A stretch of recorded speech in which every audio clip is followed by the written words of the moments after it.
of the regular council meeting that started on March the 2nd. The last item that we had to discuss was discussion and possible action items dealing with the draft budget amendment. I'll turn it over to Mr. David and/or Ms. Kim. Ms. Kim? We'll turn it over to her.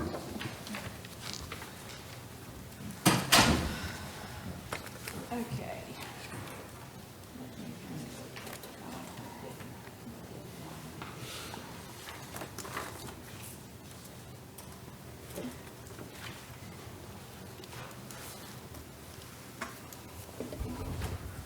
Good evening, everybody. At the last meeting, I was attended virtually, and I was asked to remove some items, and I have done so. And if you will look at the memo that is attached to this, like I said then, you can't just take something off without it affecting revenues and expenditures, and if it's in the general fund or public safety, everything's got to equal.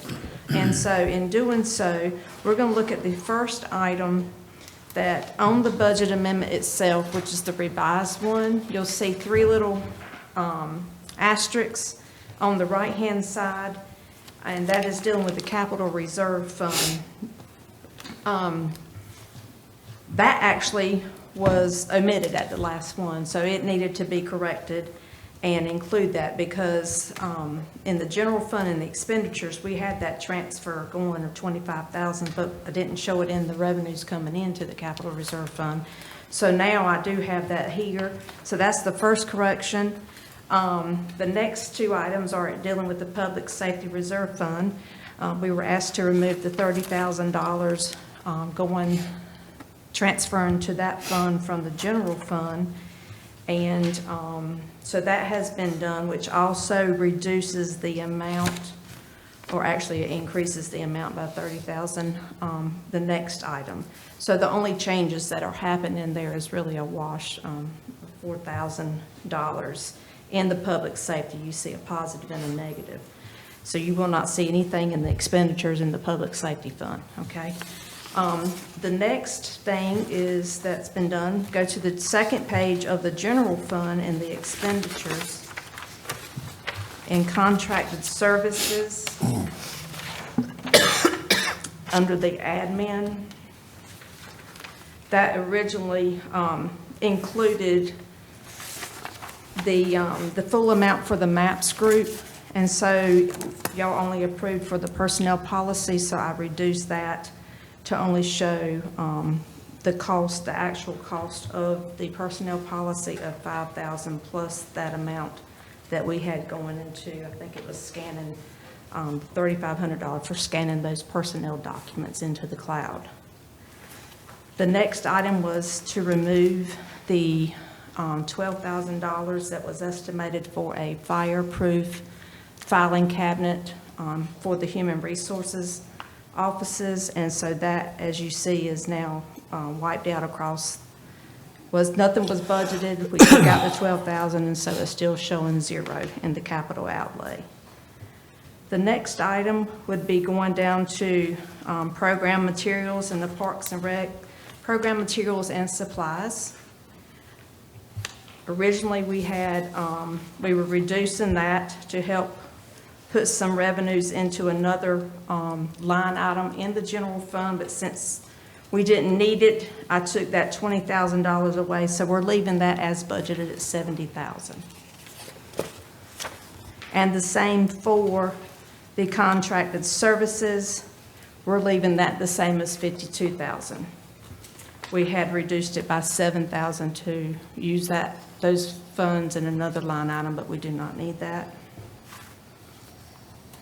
The last two items are, and I've already mentioned one of them, is the transfer to the public safety.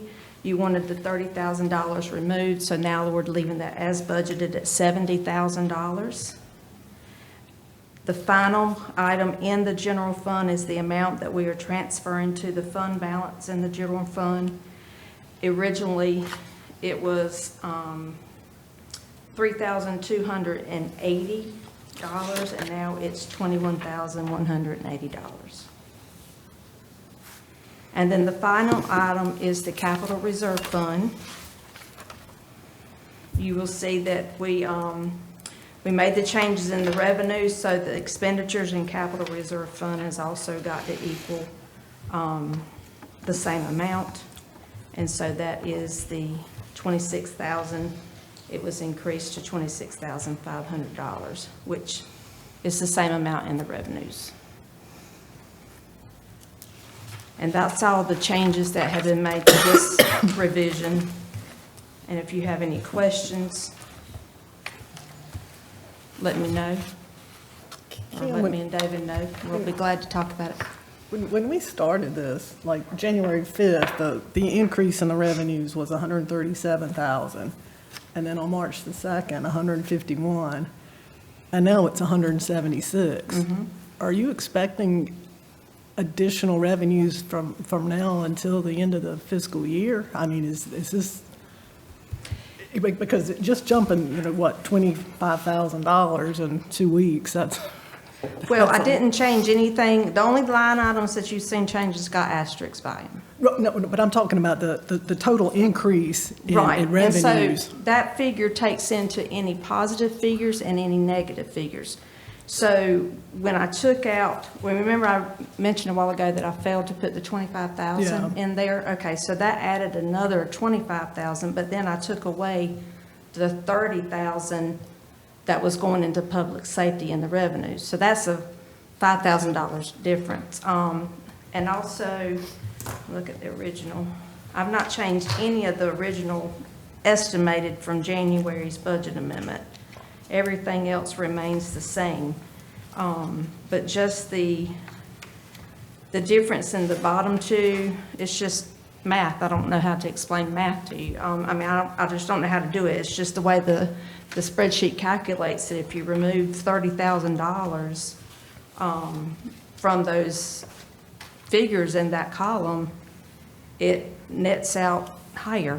Yeah, well, like I said, it was just, when we started in January, 137. So it was, and I knew it was because we were getting additional revenues in than what we expected. So Right, right. And that's all, and pretty much all of it's in the general fund, those estimated. Right.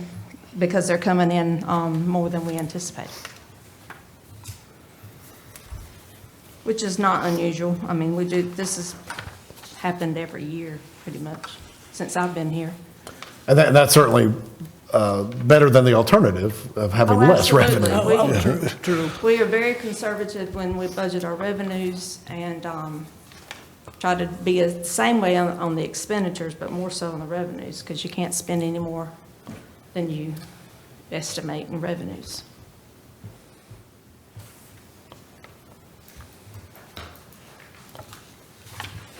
Anybody have any more questions? Well, Comments? it's not such a question as a comment. I still have a problem with the additional 43,000 for part-time salaries for positions that the town council never approved. And I mentioned that earlier, I think in my comments at the last meeting, is that when the two full-time positions left the town of Orchard Lodge, then those duties had to be taken on by part-time people. Well, I know the majority of the previous council vocally opposed a designated HR person. Nothing against you, Cynthia. Please don't take it personally, but I know that was As the mayor stated, he had the right to do so in his job duties, and that would be, I can't answer for that. The That was administrator. The town administrator at the time, he was not going to do the HR duties, so he hired part-time retiree.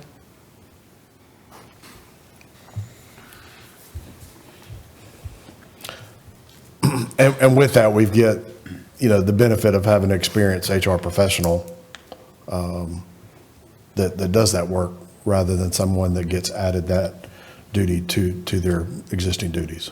So it's certainly beneficial to the town, particularly in this day and age, to have an experienced HR professional. I just think with a group this small, that designation of that position is not warranted. Anybody else have any questions?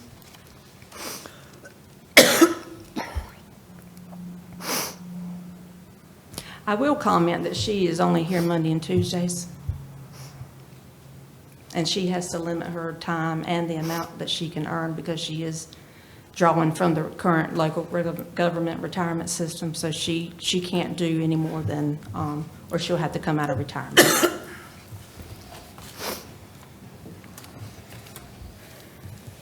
If nobody has any more questions regarding the budget amendment, David, you got any comments on? No, sir. No, ma'am. Okay. That's all I have, sir. Okay. I do want to thank Councilman Davis. I believe he did some additional work for us and got a couple quotes or estimates here on the fireproof cabinets. Is that correct, Councilman Davis? Sir. Good, and I believe that everyone has copies of that there that you can reference.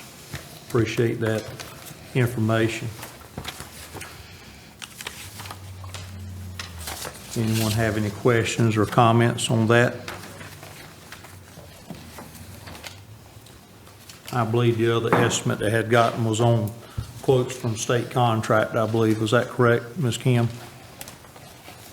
Yes, and they were on four doors, fireproof, water resistant. Yes, But the, Fire Kings. but the cabinets aren't in the current version of the budget amendment, Okay. No, correct? that No, was no. removed. That's, That yeah, 12,000 10 was for- removed, 10 which for. was the estimated figure. Okay.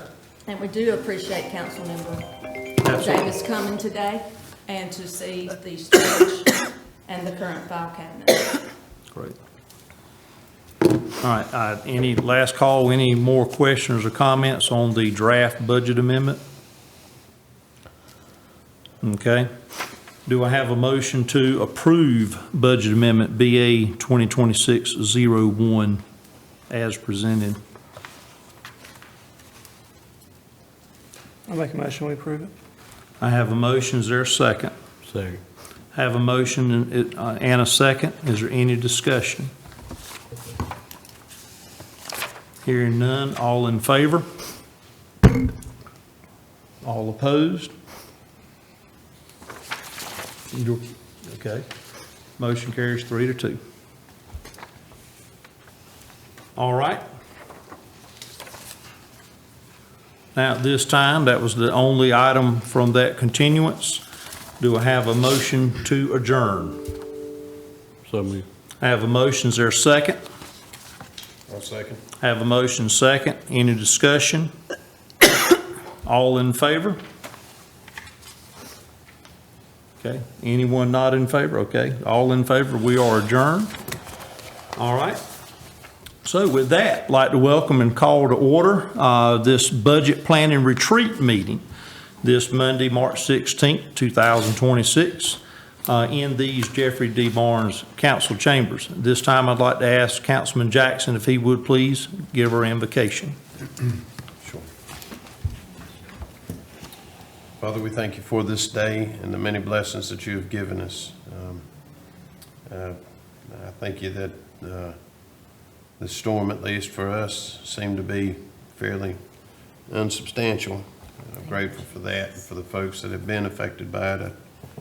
I just hope that they're able to recover from it. We do ask that you look over us and the things that we do in here tonight and guide us in our deliberations and help us to remember whose we are. We ask that you continue to put a hedge of protection around our town and keep our citizens safe. We ask that you look over our service members, as it's entirely possible that we've got some that live here within our borders that are training up to go overseas to be a part of Spartan Shield, as in one of our local units is, or actually two of our local units are gearing up to head to the Mideast, and in the face of the troubles that are occurring there. Just help their families to adjust to their absence and just protect them all and help the families deal with their absence. And we ask that you just look over us and guide us and protect us and give us peace. In your name I pray. Amen. Amen. Please join me in the Pledge of Allegiance.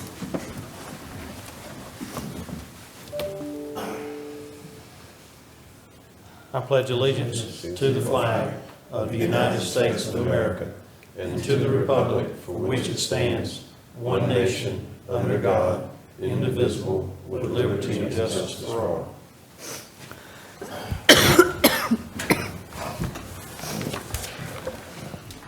Do I have a motion to approve the agenda as presented? So moved. I have a motion. Is there a second? Have a motion and a second. Is there any discussion? All in favor? Motion carries, unanimous vote. Item number 3, presentations. Item 3A, presentation from Jordan Piper, Johnston County Assistant Fire Marshal, about the Johnston County Fire Commission cost share policy. Turn it over this time to our Administrator, Mr. David. Thank you, Mayor and Council. Before turning it over to Jordan, just want to have a few comments. First of all, thanks to Jordan, Ryan Parker, and Travis Johnson for being here today virtually. They had intentions for being here in person, but with the weather today, they needed to stay where they are. But we appreciate them finding a way to participate virtually. So thank you, gentlemen. So just a little bit of background information about this item. As you're aware, the town of Archer Lodge contracts with the Northside Fire Department for fire protection within the town limits. For the current fiscal year, the town has adopted a fire tax rate, a portion of the citywide tax rate of 11.5 cents per $100 of assessed valuation. Previously, Johnston County was divided into 26 fire protection service districts. And then on April 15, 2024, the county commissioners approved a resolution to abolish the 26 fire districts and create a new county fire protection district that compromises the entire unincorporated territory of Johnston County. So the Johnston County Fire Protection Service District Commission, often referred to as the Fire Commission, was established in 2024 as the advisory board to the county commissioners. The board initially met on October 10th of 2024. And they also have 4 subcommittees. So the cost share subcommittee, apparatus and future needs, staffing needs and compensation, and communication. A county fire commission cost share policy aims to balance the scales regarding the amounts paid for fire protection across the county. The success of the policy hinges on an agreement and often more dollars from Johnston County towns. The purpose of the policy is to establish a fair and transparent cost-sharing model between the county and the towns for fire protection services, according to Fire Commission Chairman Chris Ellington. That's the whole intent of behind the cost share, to make sure that the towns are paying their portion of the fire protection and the county's paying its portion as well. So the new Johnston County Fire Commission cost share program was developed to standardize the contributions across the county to include all member towns, starting with the upcoming budget 2026 to 27 cycle. The policy was adopted by the county commissioners on January 5th, 2026, and the policy was emailed to all fire chiefs and town managers. Although it's my understanding that there was a lot of information shared before the actual adoption, and so I believe that was sent to the mayor and the town staff previously as well. So some of the key details about the cost share. It considers apparatus replacement, a timely budget development process. Some of the purpose and goals include equity, transparency, and stability. and also participation. So while the county has adopted the policy for the 26 budget cycle, individual towns must also agree to it. If a town opts out, there of course would be potential funding gaps for the fire department. So the cost share policy adopted for the fire department funding that the commissioners approved on January 5th divides operational expenses between the county and municipalities on formula weighted on 4 different areas: call volume, property values, population, and square miles. And so there were some other factors, other models considered, I believe 8, and then that was what was determined. Based on the criteria of those 4 areas, the cost share split for the county and Archer Lodge for the fire district is as follows: 86.74% for the county and 13.26% for Archer Lodge.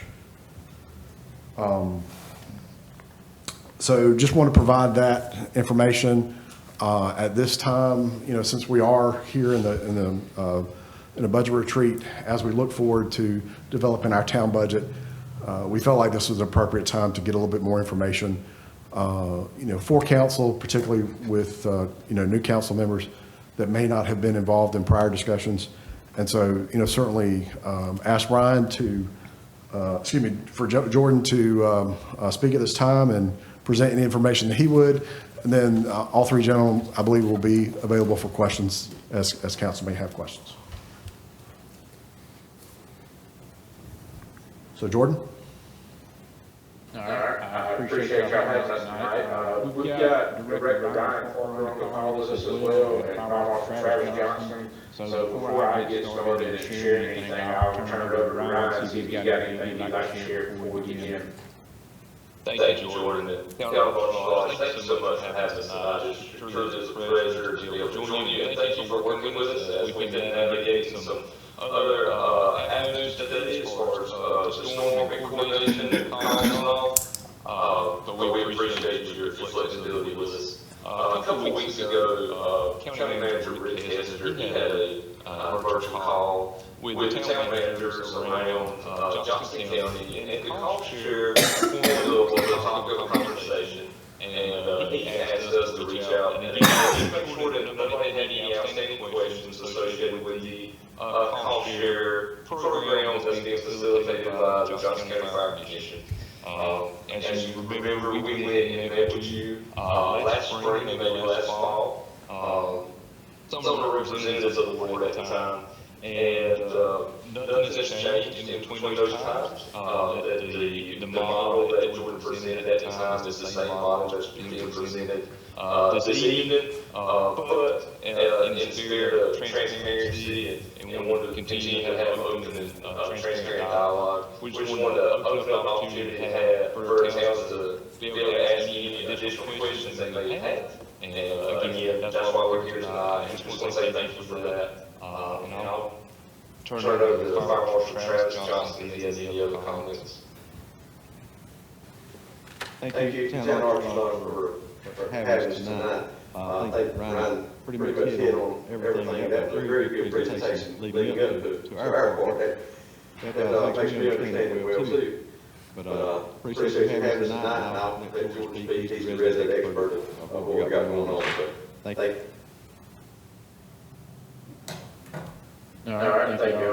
So I do want to start out to say, very good overview was provided by Town Administrator Bond. I did have a chance to review that leading up to this meeting, so thank you for providing that. I'll hit a few highlights of the cost share policy itself.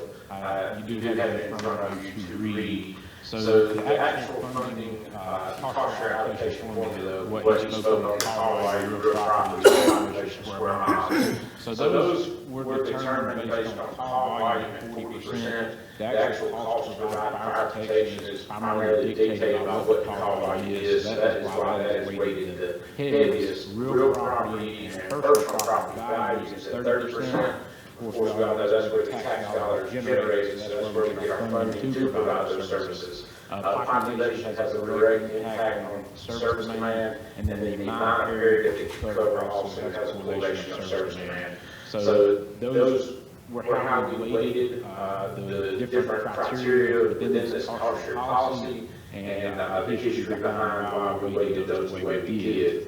Moving on down to the policy, one thing I did want to hit on, and it is in the summary that Mr. Bone provided, cost share for fire stations, it would only be of the expectation that the town would provide cost share on a fire station if it is located within the municipality. If it is built outside of the municipality, the actual building itself would be funded by the Fire Protection Service District, and only the people and the apparatus within that building would play a cost share. The reason for that is, in the event of a large incident, structure fire, or major multi-patient response, or of that cause, there would be a direct benefit to the town from those people and that apparatus coming from that additional station.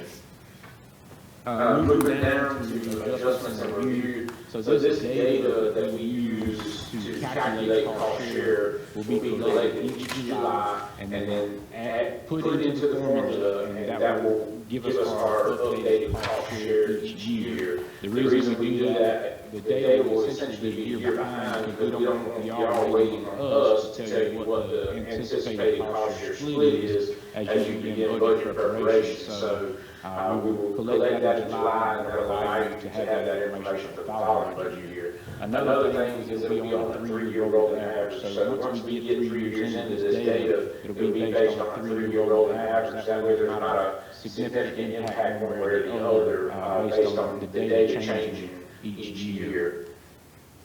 So we do have a phasing plan that you see down there based on the percentage of change. So once we know what the anticipated budget is for the Northside Fire Department, we'll plug it into that spreadsheet, which has also been provided for you, and that'll show us the percentage of difference, and then it'll be calculated based on that phasing plan. And so then, once you get through your cost share policy, you've been provided an actual spreadsheet that breaks down the data that we've been speaking of, and then gives you that breakdown of the 86, 14% within that spreadsheet. And so this is where we'll actually, this is what we utilize to calculate the cost share breakdown. So going back, we did have several meetings with this subcommittee as we were trying to develop and implement this policy and the actual formula. And as Ryan mentioned, we did have a few meetings with the town and some of the current administration at that time. We do recognize that there are some new members of council, new administration, so it is important that we take the time to share this information as needed.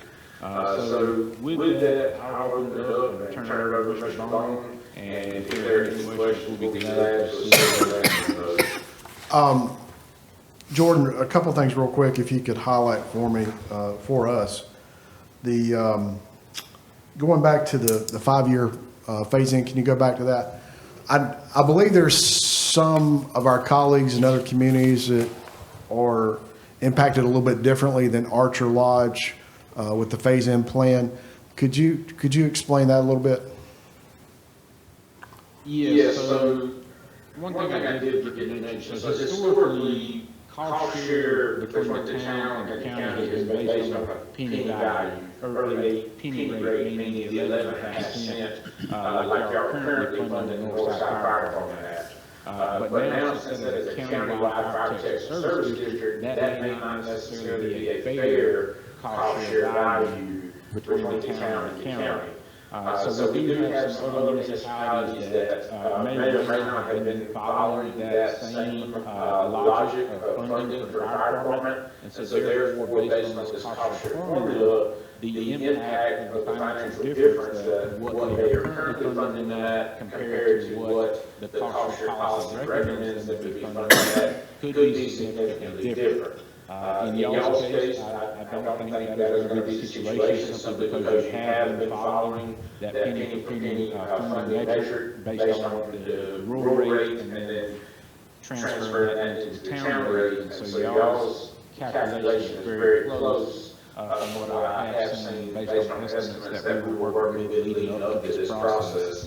So some towns see a more significant impact than others based on what I laid out through that, historical funding process.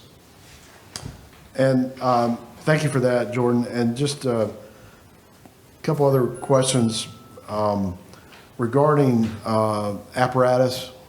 How do y'all determine what the needs are? Obviously, I'm sure it starts with the fire chief, but are there certain is there certain equipment that's expected across the board? I mean, is this model based on every fire department getting a ladder truck? Could you explain that a little bit? Yes, so fire apparatus, we look at, we've got an actual fire apparatus replacement plan that we've been working off of. And preliminarily, we were basing it off of 2 engines per station. Now for DOI and ISO rating inspection criteria, you have to have at least 1 engine per station that meets the NIMS requirements. And so that is the baseline of data that we're using.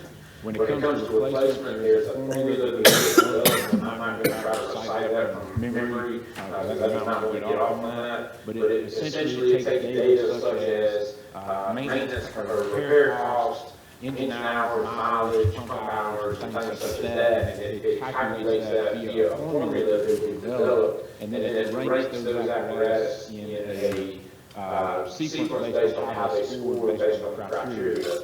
And then we use that to assist us with the apparatus replacement plan.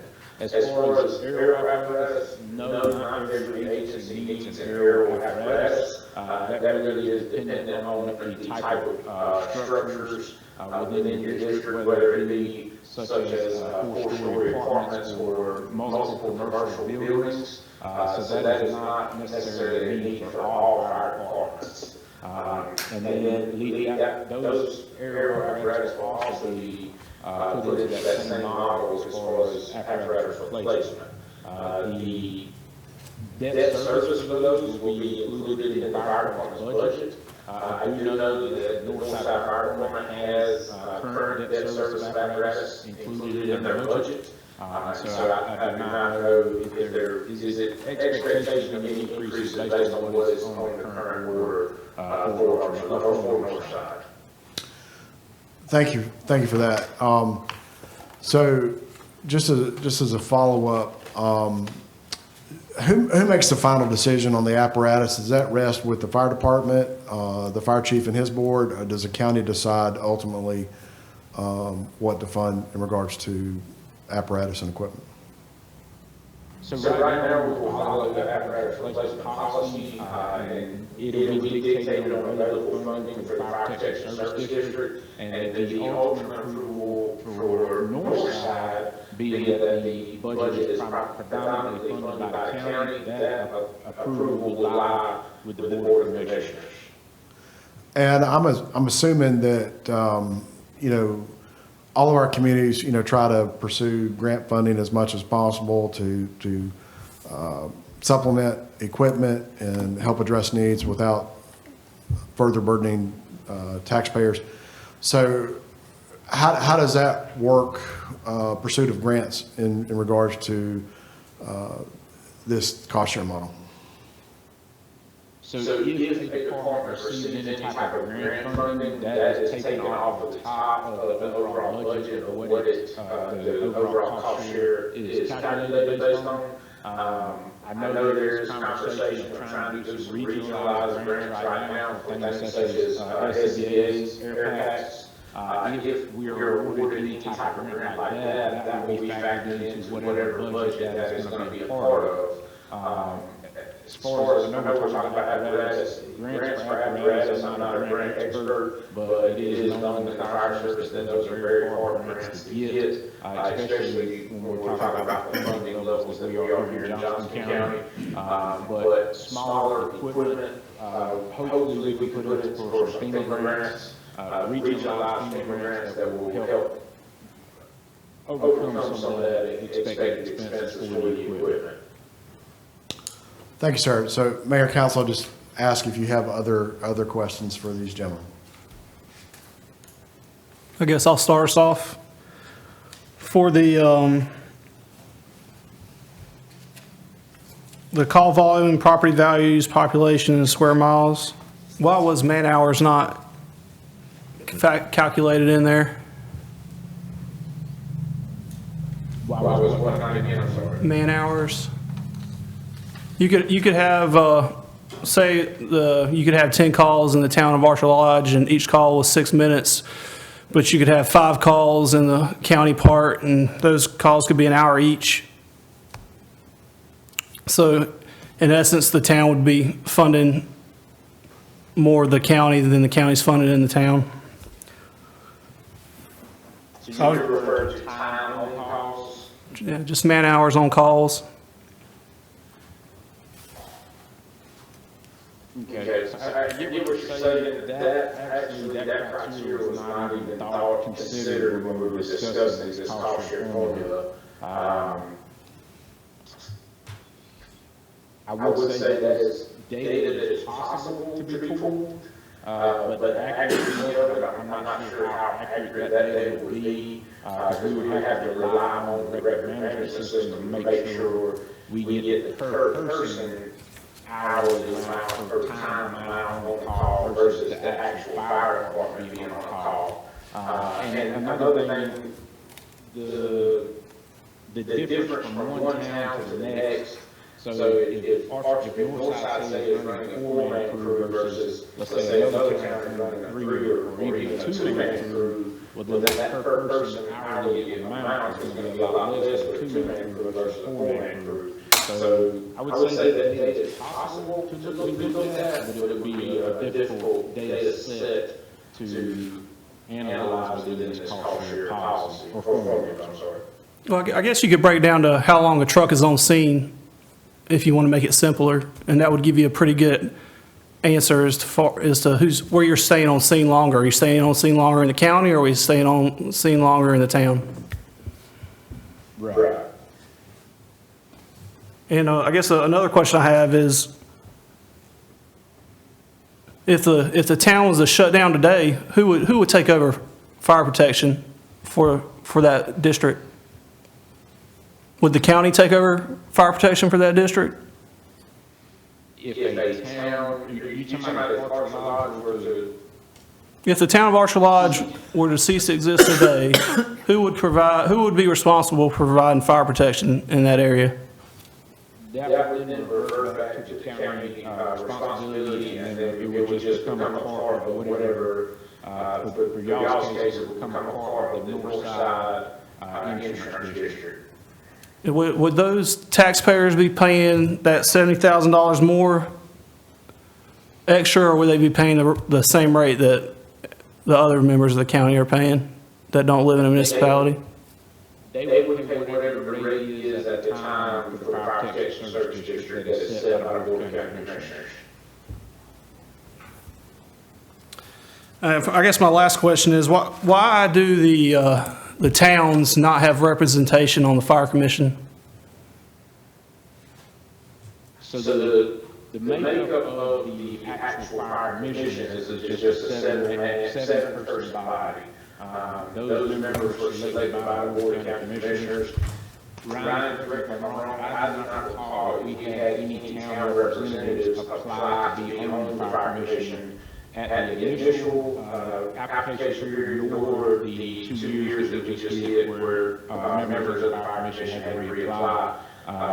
It was predominantly fire chiefs, and I believe we did receive a few applications for citizens of the county. Were any citizens chosen because as far as I can see, it's just fire chiefs on this committee. You're correct in that it is fire chiefs, however, the Board of County Commissioners did select 2 municipal fire chiefs to represent towns. One is Fire Chief Alan Johnson from the town of Vincent, and Fire Chief Jeremy Daughtry from the town of Smithfield. Who represents the town of Archer Lodge? Not on the fire commission, but the cost share subcommittee consisted of all fire chiefs that represent the town. So we brought in all of those fire chiefs that represent any of the 10 municipalities to help us draft this policy. Okay. Well, I would like it relayed to the county commissioners that y'all are asking for a lot of money from the towns, and we would like, Archer Lodge needs representation on this committee going forward. Understood. Yes, sir, we have to relay that. I don't have any further questions. I have a question. I have a question. Councilman Jackson, if we didn't pay our part of the cost share, what does that mean for the town of Archer Lodge, and what does that mean for our fire department? So if the town opts not to pay, and that is at discretion of the town, the county is not telling anybody what they do or not have to pay. The county is stating that what they want to pay based off the cost share formula that was generated. Then, the Northside Fire Department, if they do not receive the funding from the town that is produced, they would need to reduce their budget to within the means that's generated by the Fire Protection Service District.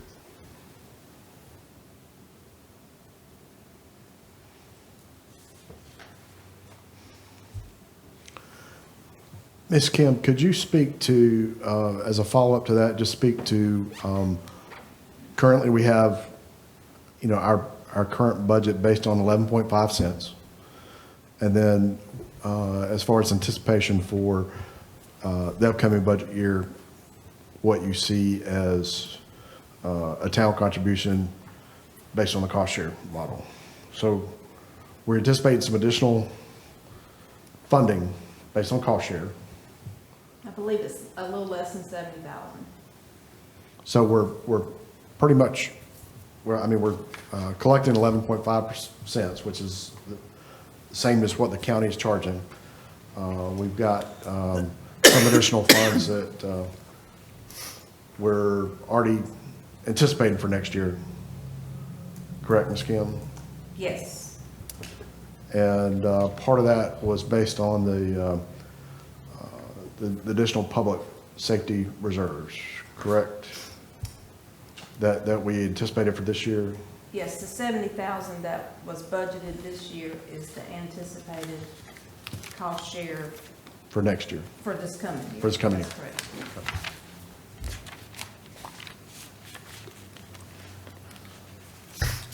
Other questions? Just want to say that I appreciate y'all's time here coming in for this and answering our questions. I guess I do have one last question, that if we don't pay our share of that budget, then that, to me, would adversely affect our fire department. And that's, I guess, my question, because our fire department, in my opinion, at least in its history, hasn't tended to be spending money on crazy things when it didn't need to. It's definitely helped our insurance rates around here. And maybe I'm a little bit too personal to it, because they come help put my house out when it was on fire and on the verge of being consumed. But, I don't know. I would, my opinion is, and I'm asking y'all this on the fire board there, is would that adversely affect them? We would rely on conversations with the chief driver to determine what those adverse effects would be, and whether or not it would show a direct impact on the service delivery provided by our Northside Fire Department. And just as a point of information, follow up to that. So as you're aware, council, with the fact that the fire district, the fire tax is part of the town's municipal property tax. we have state shared revenues that include sales tax and other taxes as well. And part of that formulation is based on the property values, property tax collected. And so if, for some reason, if the town chose to not charge that and reduce the tax rate, and the county then instituted that rate, then not only would we lose revenue from that portion that's allocated to the fire tax, but we'd also lose some shared revenues as well. So it would negatively impact the town as well. And so we would need to make up that difference or find additional costs to make the budget balance.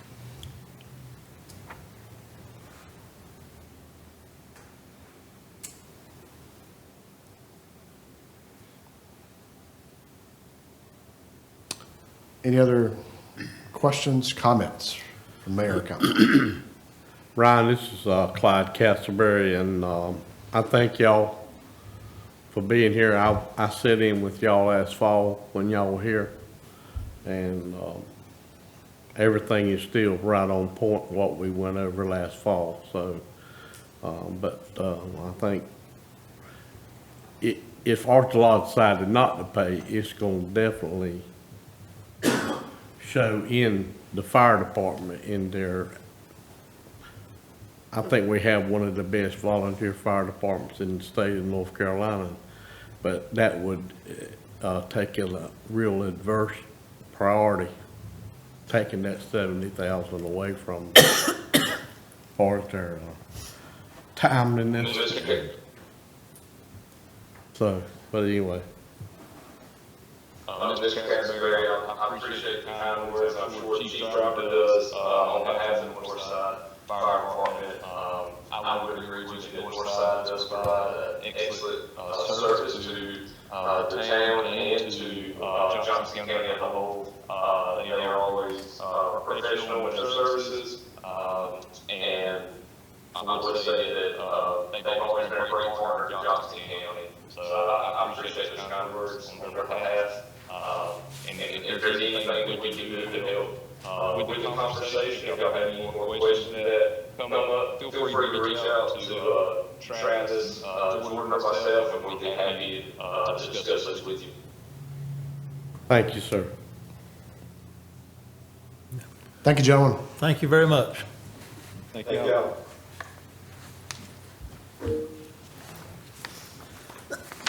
All right, item 3B, presentation from Ben King, Town Clerk, on public feedback from the 2026-2027 budget survey.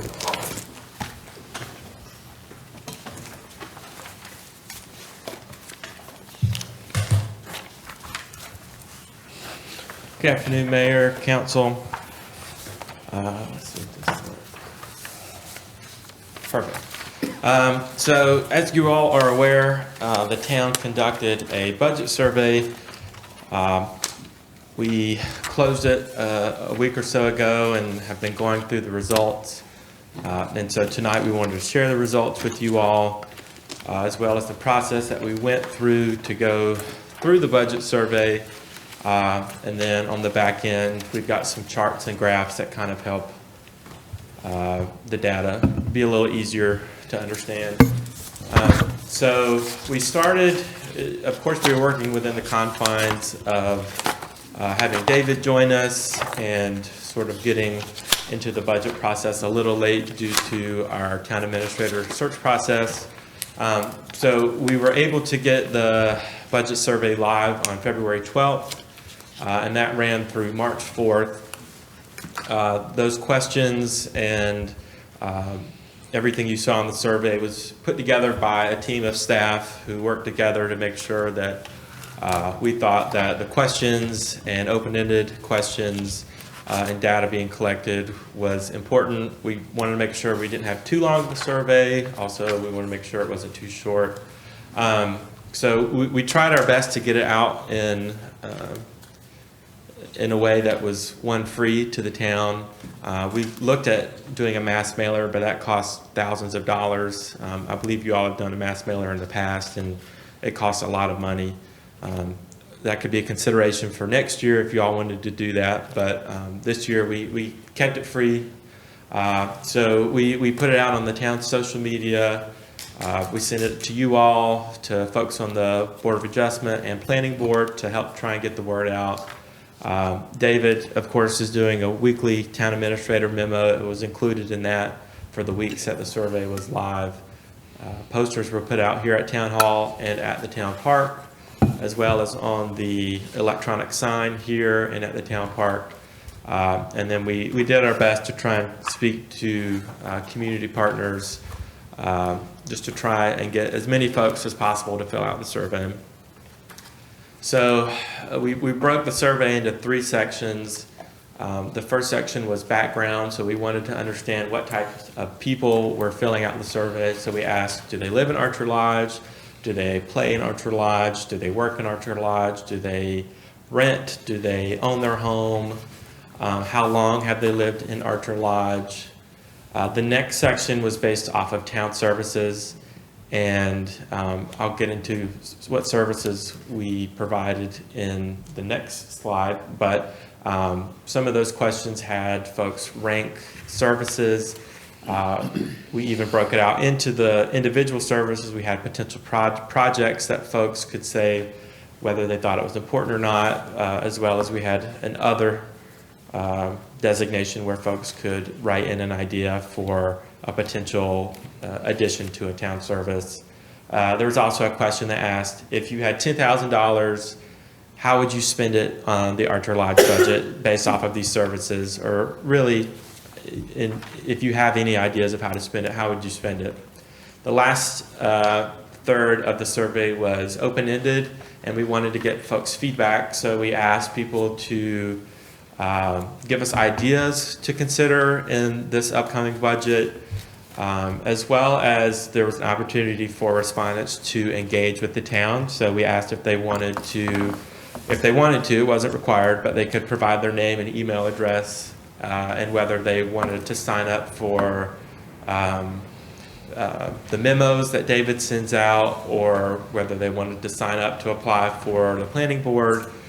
So it was a nice tool to also be able to get folks engaged in the town, and we had quite a few people respond that they wanted to do that. So the services that we broke it out into were economic stability and growth, which included recruiting new businesses, developing strategic partnerships, development of town center, land use planning, which included zoning enforcement, code enforcement, exploring opportunities for sustainable growth, learning resource center, which included reading programs, early literacy programs, technology access, parks and recreation, which included parks, greenways, recreational and athletic programming, special events, public safety and emergency services. We felt like we didn't need to necessarily explain that because it's pretty self-explanatory. And then transportation and infrastructure, which included roadways, sidewalks. So we got 72 total responses based off of feedback from you all, as well as conversations with staff. We felt it would be best to not include respondents who did not live within town limits. So after that, we ended up with 64 respondents, and I know what you're thinking, that's not a lot. But in my mind, if you had 64 residents of Archer Lodge come into this room and say kind of the same thing about a potential service or an idea, we'd all probably kind of listen to them and hear what they had to say. So also I included it, our response rate was 1.28%. If you look at some of the other towns in the triangle, we kind of blew some of the other towns out of the water. I know it's kind of a mixed bag because we're a small town. Those towns are much larger than we are, but we still got a larger response rate than they did. So it's a little exciting. All the charts that you'll see moving forward are based off of the 64 respondents who live in the town of Archer Lodge. 98% of respondents own their home with only 2% renting. I looked at the census data back from 2022, and it's a little bit off from that, but it's fairly close. So we can kind of assume that this is fairly accurate. One thing that was interesting is over 40% of people that responded to the survey had lived in Archer Lodge for more than 20 years, which is a long time, with 68.75% living in Archer Lodge more than 10 years, which is still a long time. So you've got folks that are staying here, or maybe were born here and have stayed here their entire life, which I think speaks to the sort of close-knit community that we all know about Archer Lodge. So that was some of the background about the types of people that were responding to the surveys. Next, we'll get into how they felt about Archer Lodge in the present.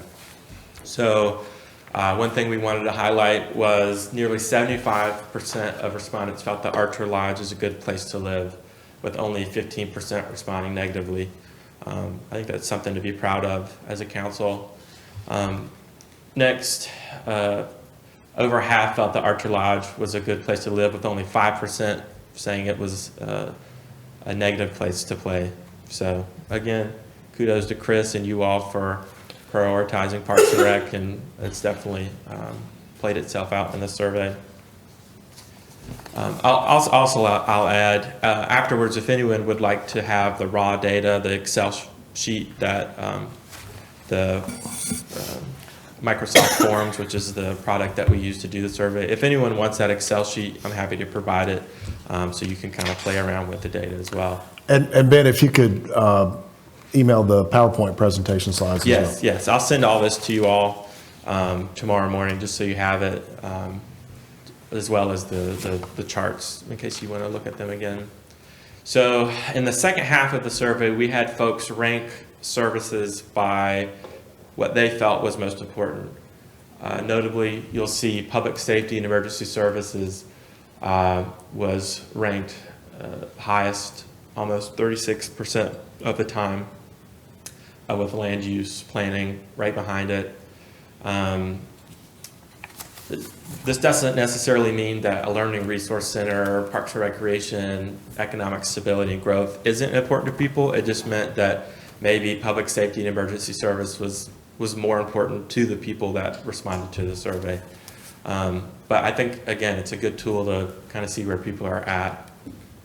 When we asked people, so we broke out all the town services, and then underneath them, we gave folks, what are some potential projects that you feel the town should be prioritizing?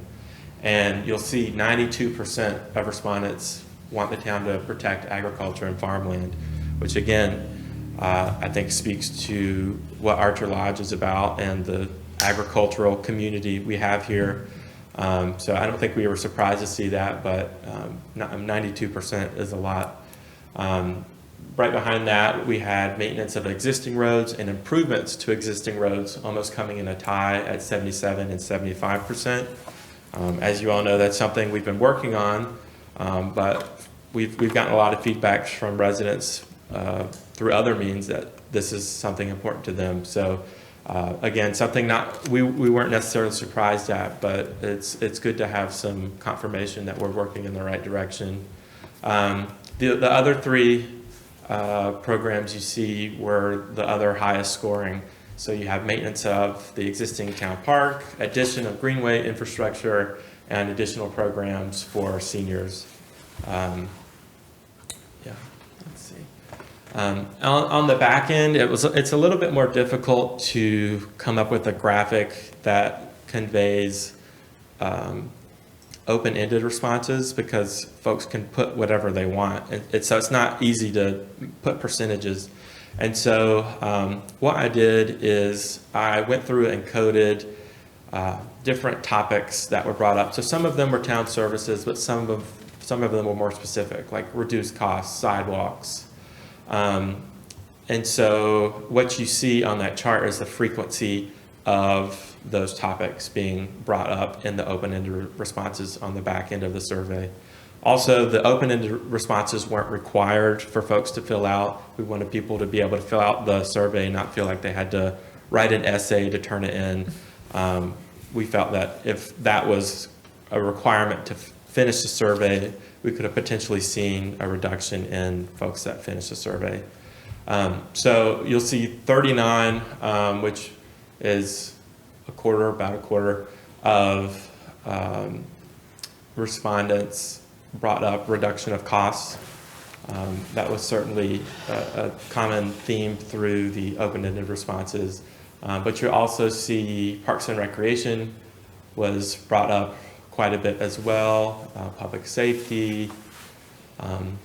So yeah.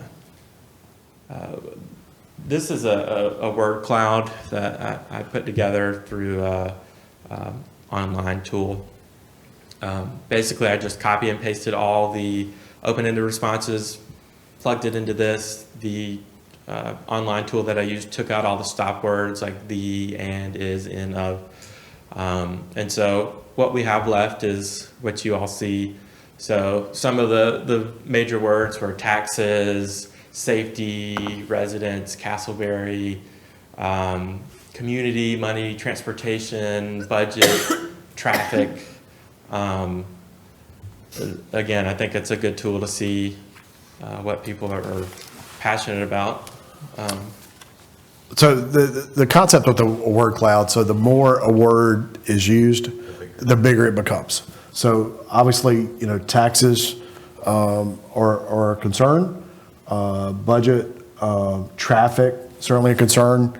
So just that's some of the takeaways that you can get from an exercise like this. Yeah. And before I open up to questions, I included in everyone's budget packet a document called Responses to Open-Ended Questions on the Archer Lodge Budget Survey. That is a compilation of all the open-ended questions that we received. We thought it would be helpful for you all to have the raw data. Like I said, it was kind of hard to go through the open-ended questions, so we wanted to make sure you all had those and could look at it for yourself. Like I said, I'll send out the Excel sheet as well as the presentation tomorrow, but we thought it might be helpful for you all to have that in front of you. So before I open it up to questions, David or Kim, did you all have anything? Yes. So Mayor, Council, we undertook this as a project, just as an initiative to involve the public in our budget process. The sooner you can begin that in the budget process, the better. And but we certainly value our citizens and the input that they can provide, and that they did provide. So we certainly want to thank them for taking the time to do this. As Ben alluded, I think this is certainly something that could be beneficial on an annual basis. And it would be interesting to see if, some similar questions, if they're asked in the future, how things may change moving forward as well. But, so one, this is a tool to involve the public, to get input from the public. And, that's really the value of some of the open-ended questions, because, ideas come from all areas of the community. Certainly we value the input from council, from staff, from other partners. But this is an opportunity for the public to provide input as well, as far as what the priorities are and ideas for how to best utilize public resources. So, the concept is that, some of the input that's provided tonight in the presentation will help you as we move forward as an organization to develop, priorities for the town through the budget process. So I hope that you've found this useful, and certainly want to thank staff, Ben for his leadership, Kim had a lot of input, and the entire staff for the effort that they had with this project. Apologies. And so, I think this was a worthwhile exercise, and I know Ben and staff will be glad to answer any questions that you may have. You answered a lot of my questions, just like the what was the size of the pool and all that kind of stuff, and then the demographics of what the pool were, and that answers. When you get a small number response, and you have to worry about response bias and all that stuff. But Right. But at least it gives us a picture of it, and so we can view the responses through the lenses of knowing what the demographics were of the people that responded. So thank you, I appreciate that. And just as a frame of reference, the standard in surveys, my understanding is 2% is a good representative of the entire population. Close. And so we're pretty close, and considering that, we didn't spend any funds to promote it, didn't send out any mailers, and the fact that we had a very quick turnaround time, and this was this the first time that the town had I believe so, a dedicated budget survey. I know we've done surveys. surveys in the past, but, I think this is a good first effort that we can build upon. Yeah, and this is definitely a learning lesson. I think we did well, but there's always room for improvement. And next year, I know Clayton starts their budget survey in like December. Not to say that we want to do that, but, next year we've figured out how it went, and we can sort of start brainstorming ways that we can make it even better next year. I don't think it's a bad idea to start it in December. I think as much time as possible. And you may reach more people at Right. Christmas events.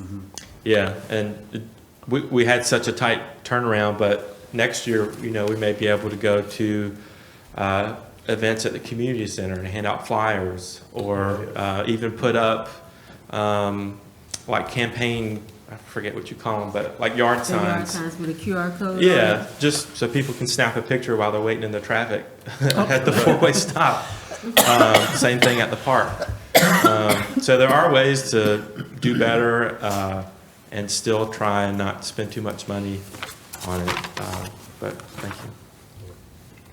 Any other questions, comments? Oh, I do actually.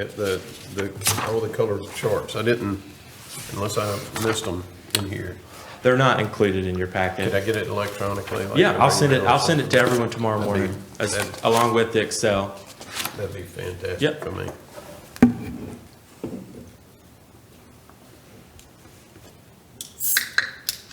Anything else? Just my Coca-Cola. All right. Thank you, Mayor. All right.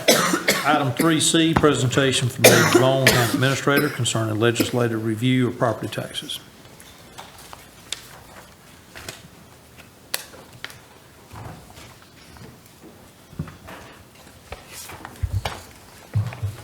Thank you, Mayor and Council. Just wanted to bring this for some information's sake.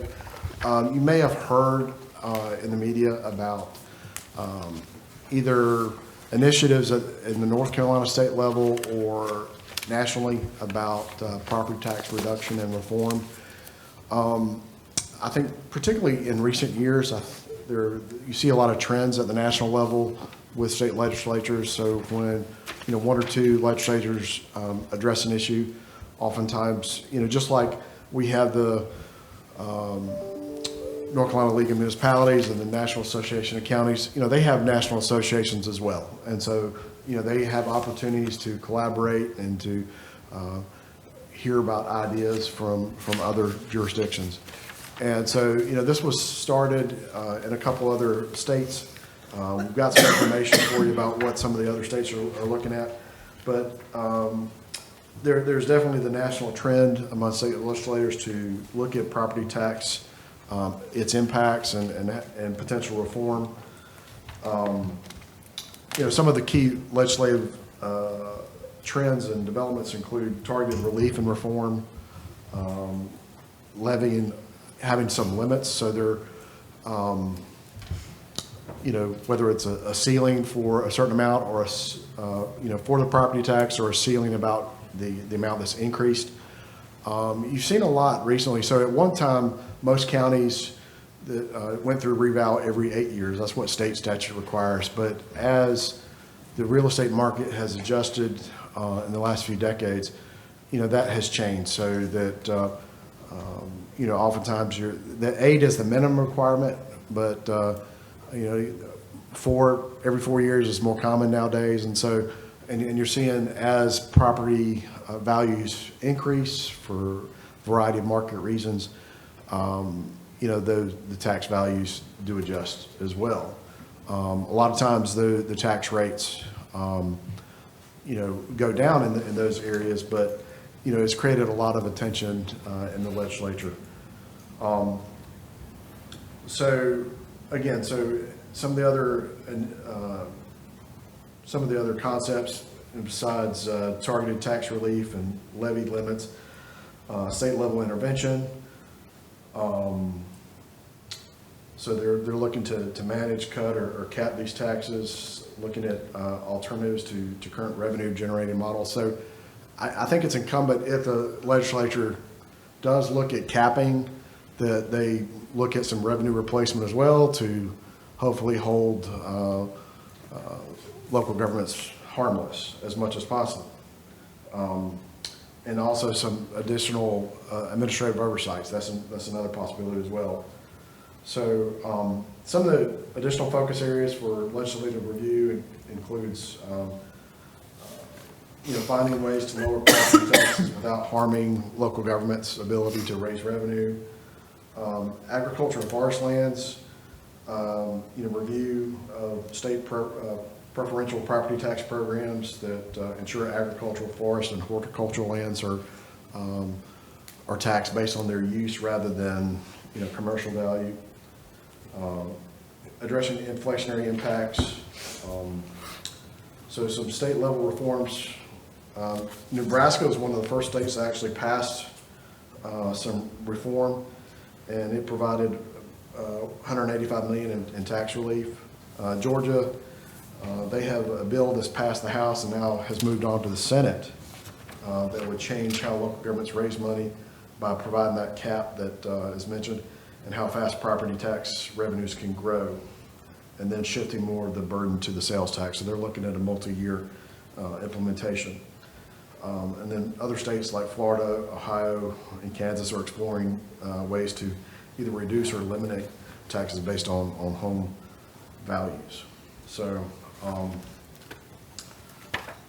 as mentioned, you know, one of the inherent things about the property tax collection is the revaluation process. Property tax rates are set by county and city governments, not the state. But again, the legislature has been proactive in some other local issues of late. They've required the merger of several water systems across the state, water sewer systems in recent years, and they're looking at this as well. So some key aspects of the legislative review for the upcoming year, the committee focus. So we've got the House Select Committee that's analyzing the property tax burden on homeowners. Lawmakers are considering a levy limit similar to other states. Affordable housing loophole. Lawmakers are examining a potential loophole where some multifamily units are exempted from taxes. Addressing the rising tax burden. Discussion are driven by record high property values and inflation, with some officials arguing that previous state tax cuts have shifted more burden to local property taxes. So you've heard discussions in the past when you know, there are state mandates for local government. Sometimes they're unfunded, and so that has shifted you know, local governments to increase property tax rates to make up for that loss of state shared revenue. So that's something that, you know, the state needs to look at as well. And then existing relief. So currently there are you know, some relief programs like the homestead exemption that remain in place for qualified seniors. And so they're looking at that. Some states have also looked at other exemptions, like for veterans. There's at least one state that's looked at that. So just wanted to bring this to your attention. This is something that you know, we will need to monitor, not only for the upcoming budget year, but as future years as well. You know, just ask you to remain active in communication with legislators about this issue, active in communication with your colleagues from other communities and with the League of Municipalities. We will provide information to you moving forward as we receive it, but this is certainly something that we need to be aware of and be active in regarding the long-term financial health of our community. And also, there are some communities in Johnston County and other areas that are considering a resolution to support protecting property taxes. And so this may be something that you wish to consider at a future council meeting. So we've got in your packet a league legislative bulletin that just kind of explains this. There's also a PowerPoint from the state legislative committee from a tax foundation that just kind of describes some of the thought process and some of the options available to the legislature then. Another article about how property tax relief could be an adjustment for local government, some of the impacts that it could have.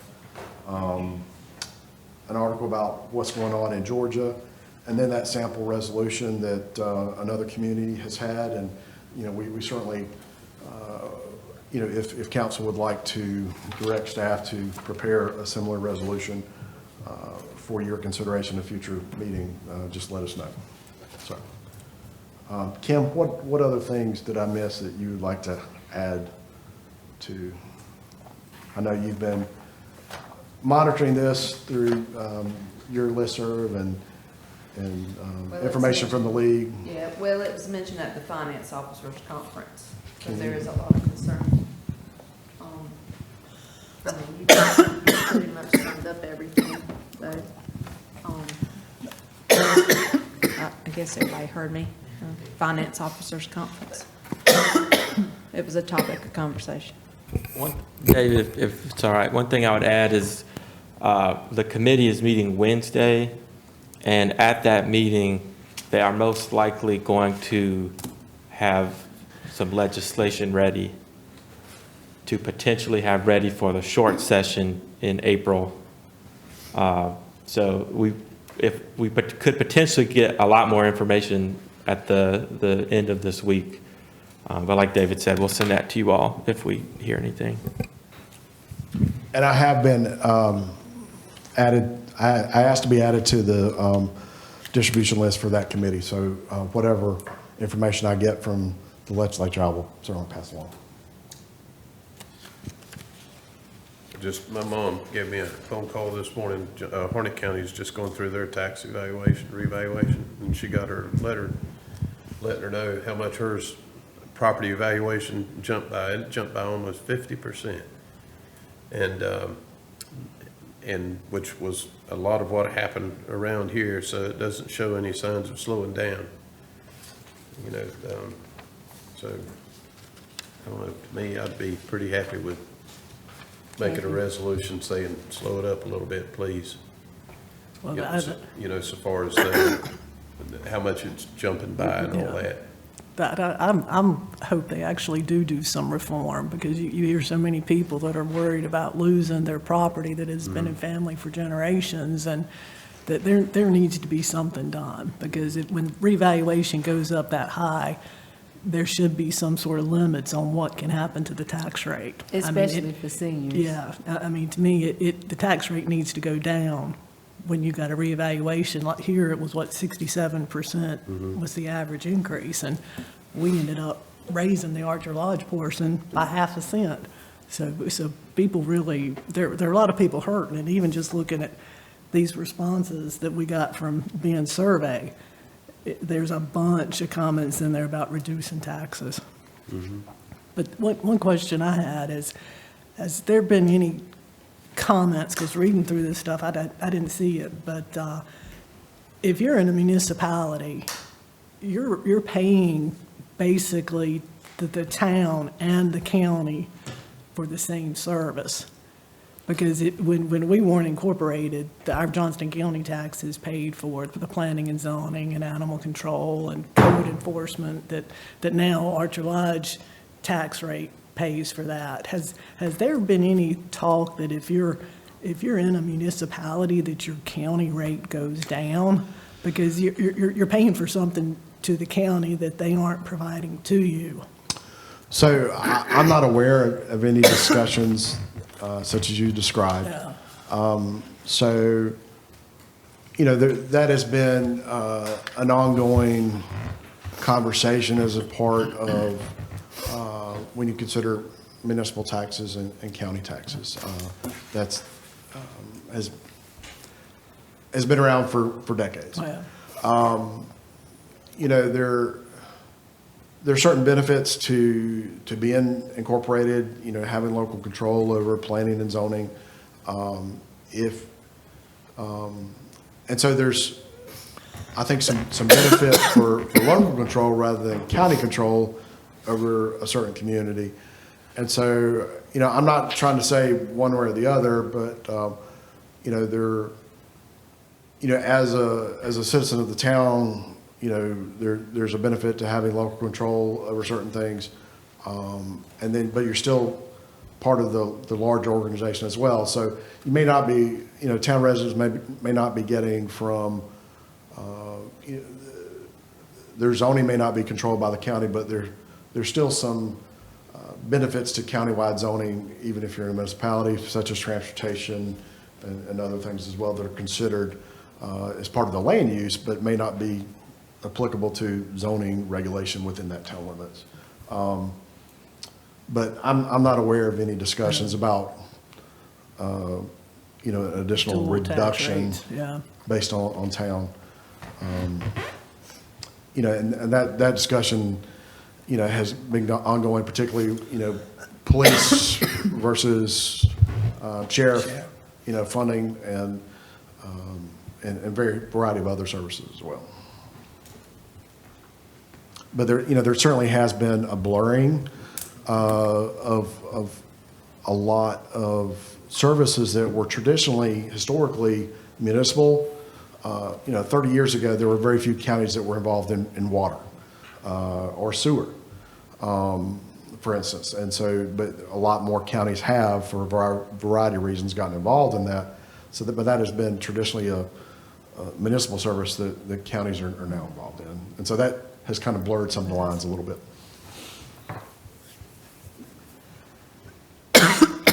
Any other questions or comments about that? It'll be interesting what the committee thinks on this. You know, there's some locales that do revow every 2 years because of the high growth rate. Northern Virginia is that way. I think You know, Wake there's- County's starting that too.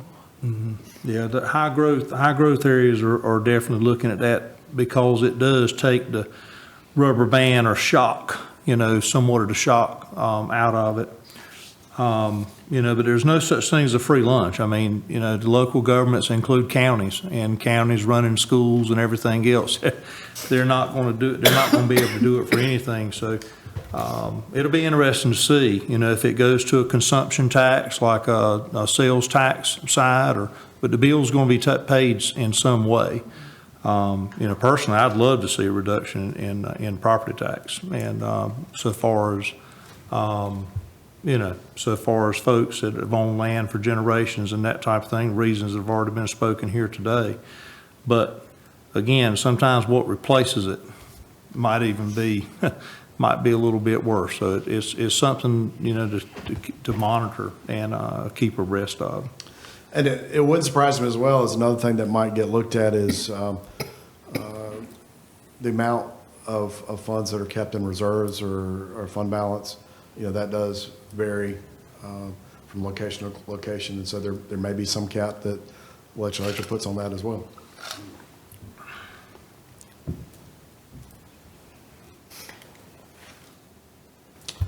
Anything else regarding that?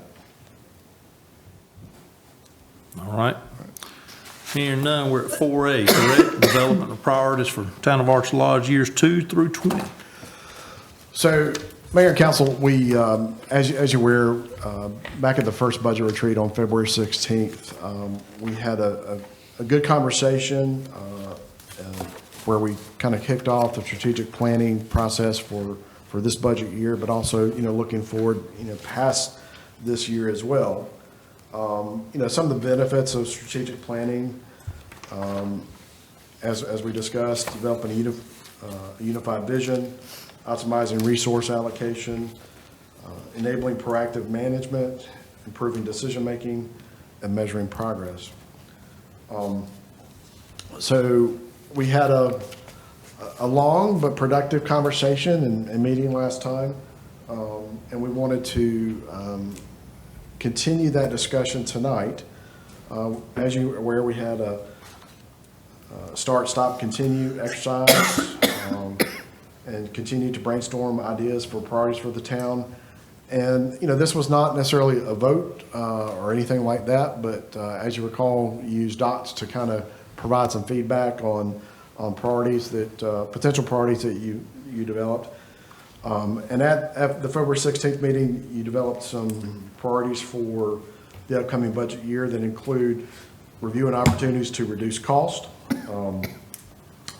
developing ways to maximize the benefit of the 250th anniversary of the United States, lights for the ball fields, speed limit enforcement signs and mobile unit, multiple use parks and recreation facility, new park land, fund balance policy, cybersecurity training for staff and elected officials, classification and pay study, parks and recreation, funds for sports equipment, resource center library, public safety, needs for the Archer Lodge Community Center, and resources for seniors. So those were the list of items that were developed, and then what you have in your packet is showing how many votes each item got.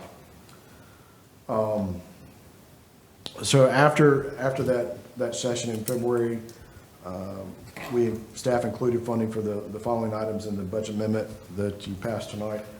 250th anniversary of the U.S. We've got some additional funds for Archer Lodge Community Center for that, and then lights for the ball field as well. We're pursuing that as well.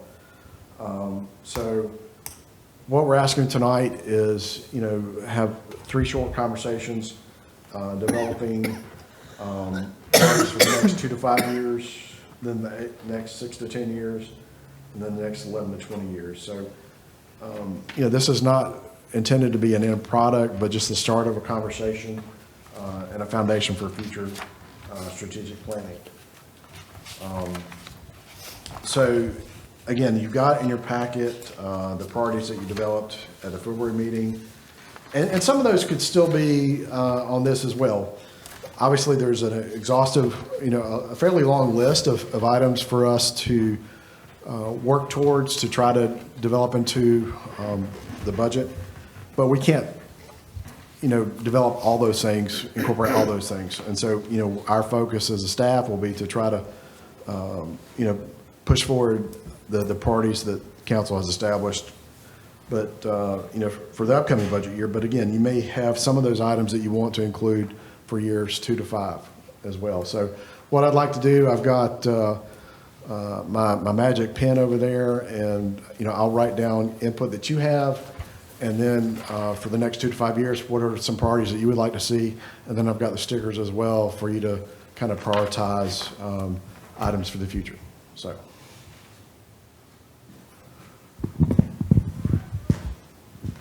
what items would you like to add to the list to be a priority for years 2 through 5?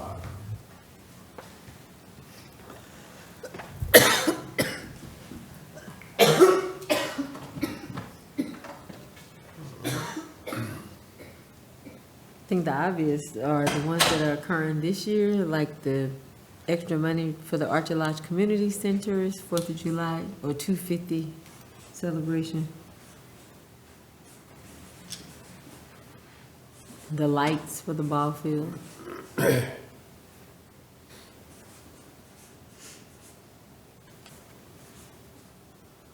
So again, we're going to be addressing the lights as much as possible, but what I'm hearing is long-term needs for lights.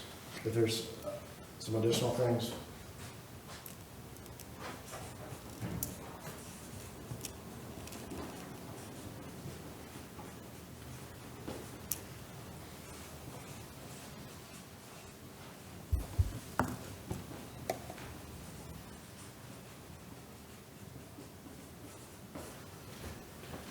So just as a starting off point, what other items on that list for the upcoming budget year would you like to see, or do you feel like we will need to address in future years as well?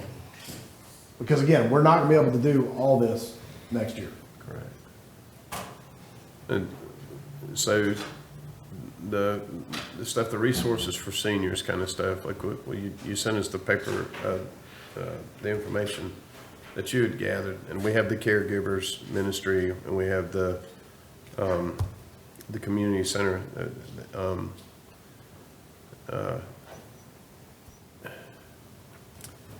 I think if we, I don't actually know how we can support the caregivers, because that's with the church. I think it might be maybe crossing It is line. with the church. And, but it might be crossing the line, I don't know how we would So work with that. the town can fund nonprofits if they are partners in public public purpose items. So if there's a nonprofit that is doing, if they didn't do it, would the town possibly be involved in it? Then if so, that's where we can provide funding support for a nonprofit or other partner. We may want to check with the group first. They may not want it. Well, they may not, but there may be something. Well, I would suggest checking with them, because, I mean, they do it, it's a largely volunteer, thing. I think they fund it on their own, that kind of stuff. And, the church provides some funding too, but, So I hear what you're saying. I just want to clarify, because we can certainly make some adjustments. What, are you saying for the upcoming budget year? Because right now we're focused on No. 2 to 5. No. I'm Okay. saying the next 2 to Okay. 5, but just looking into methods that we could use to support the organizations that are doing things for seniors, to see what we can do to help. But we are already funding the senior activities today, correct? And, Yes. So, And, and there might be some room for growth in that. yeah, might be some room for growth for that.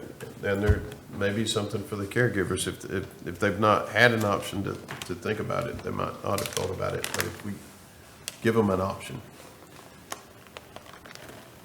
to see if there's something they could come up with that maybe we as the town could provide to help them out. So caregivers or the Community and Senior Services of Johnson County as well? All the above, yes.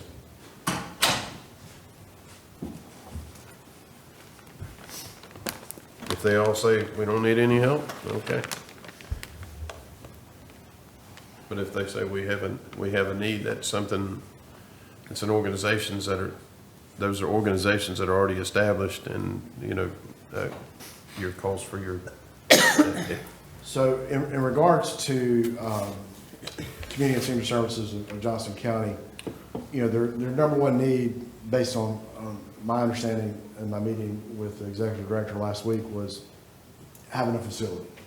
Having a facility where, they can use as a home base, and they need kind of a dedicated space instead of a shared kitchen space to help with not meal prep, because they purchase their meals already made out from Wake County, but they have to keep it at a certain temperature for food safety reasons. And so having the warming equipment to keep those meals hot, and then travel, they limit it to a 5-mile radius from their kitchen. And so they need some type of kitchen space, dedicated kitchen space, so they can serve this area. Because right now, as I mentioned in that email to council, is that there are seniors in our community, in Archer Lodge, Flowers, in our general area, that are on the wait list but cannot be served. And so I think that's certainly, if there's an opportunity to develop a partnership that could address a building, that would certainly be helpful. they wouldn't be able to necessarily start the next day. It would take some time, but it would probably also be some advocacy to the county commissioners to help support additional funding.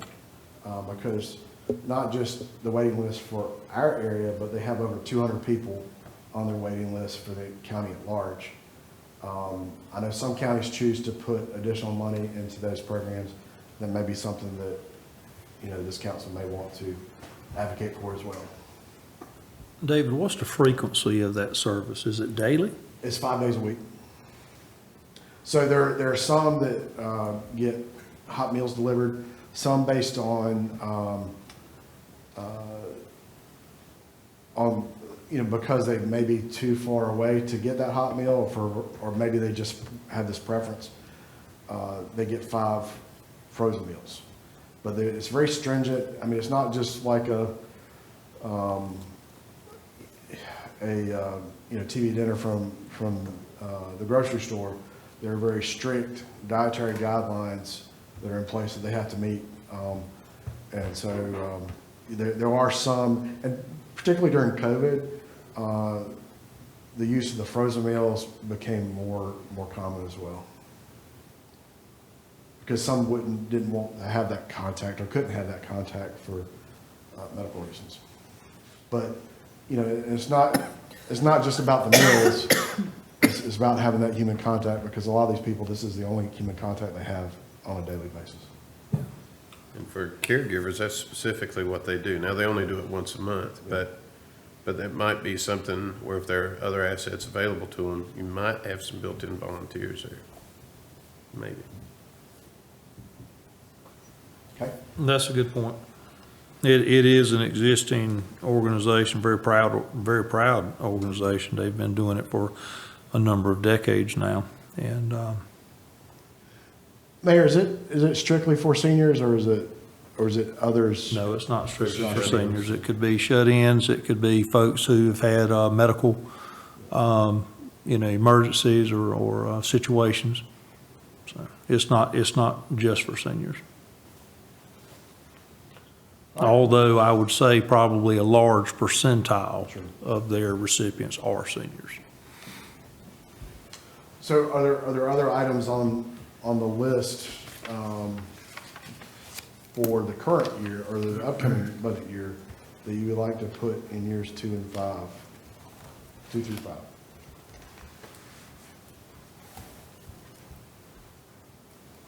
I think we get a lot of bang for the buck on the speed limit enforcement sign, mobile unit. You know, I think it does help, you know, calm, you know, traffic. Of course, it doesn't hurt anything with our current sign. Just a few hundred yards down below is a 4-way stop sign. But I do think that is something, especially with us reviewing speed limits with DOT personnel. I think that's going to be. I think that would be a good addition. I also think with the time period that we're talking about, you know, next 2 to 5, I still say that, you know, looking for a potential of new land, for Parks and Recreation, even if that's a partial donation, you know, if that is a purchase, if we, you know, whatever that is, whatever that looks like. But when council originally, you know, looked at recognizing the idea, we were talking about surveys and things that went out earlier. That was one of the top things that folks in the community wanted, was more recreational opportunities, and that's not going to go down. One of the things I still believe within the next 5 years, we're going to have less open land than we have today. I think that's fairly safe to say.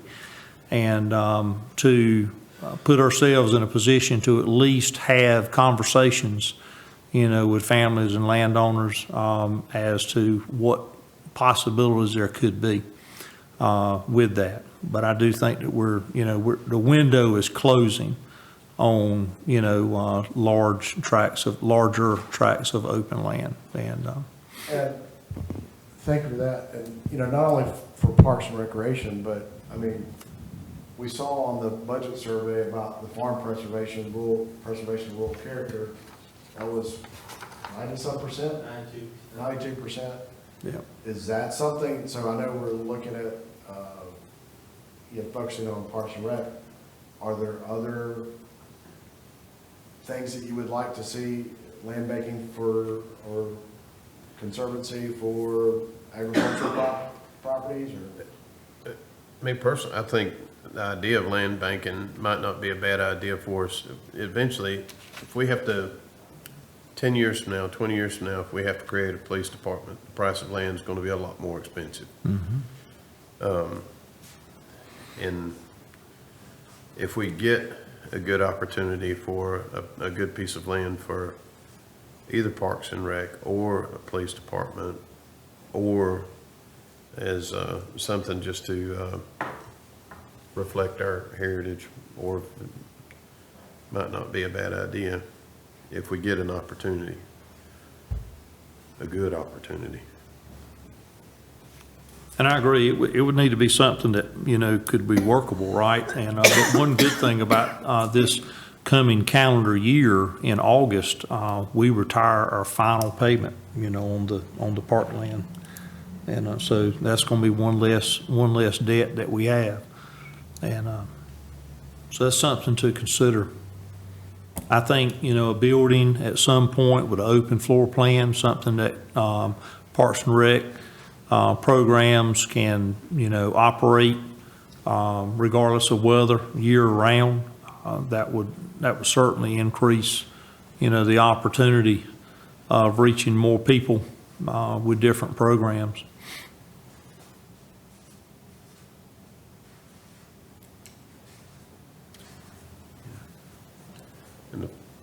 But you got to have land to have it. Yeah, we gotta have land to have it, and land's not, the fire department went to the county commissioners not too long ago to get, I think it's, what was it, 5 acres, I guess they got, or 2.5 acres, whatever it was, but the county commissioners, they agreed to pay for it, but they kind of balked at the price of it, because it was millions of dollars. And, it's not gonna get cheaper. It's not. What's the old saying, location, location, location, where our end of the county is where everybody moved to. So that's one of the reasons why our reval, shot through the roof.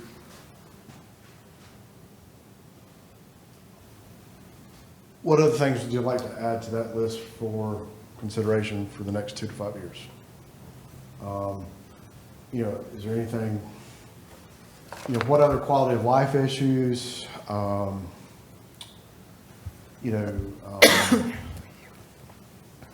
capital improvement plan,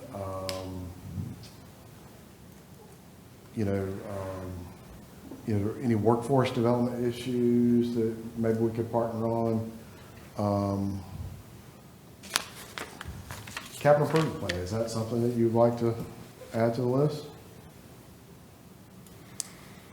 Do we have any maintenance issues right now with anything existing? I mean, at some point, we are going to have maintenance to the building, maintenance to structures out at the park, potential maintenance over at the community center that we might could help with. And obviously, something like that would hope to incorporate grant money for any and all of those things, to be quite honest. But, those things may not be accessible each and every year. So you kind of got to be your best friend and start, putting back money, over time to be able to address those needs that are coming. Certainly at the community center, the septic system has been a challenge. I've heard about desire to make improvements to the amphitheater to allow for more events there. They're working on the septic now.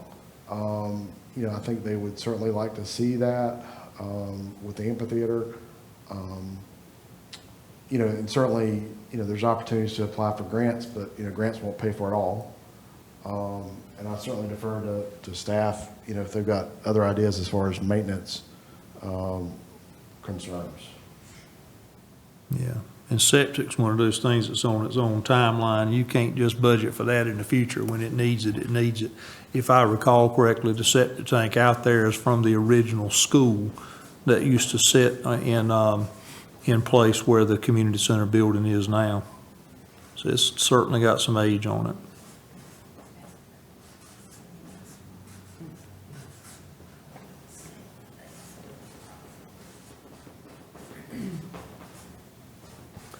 I know we've got, we're growing in square footage of parking lots. Eventually, we're gonna have to get on a schedule, of sealing those, every so many years, because we don't want that investment to erode and crumble.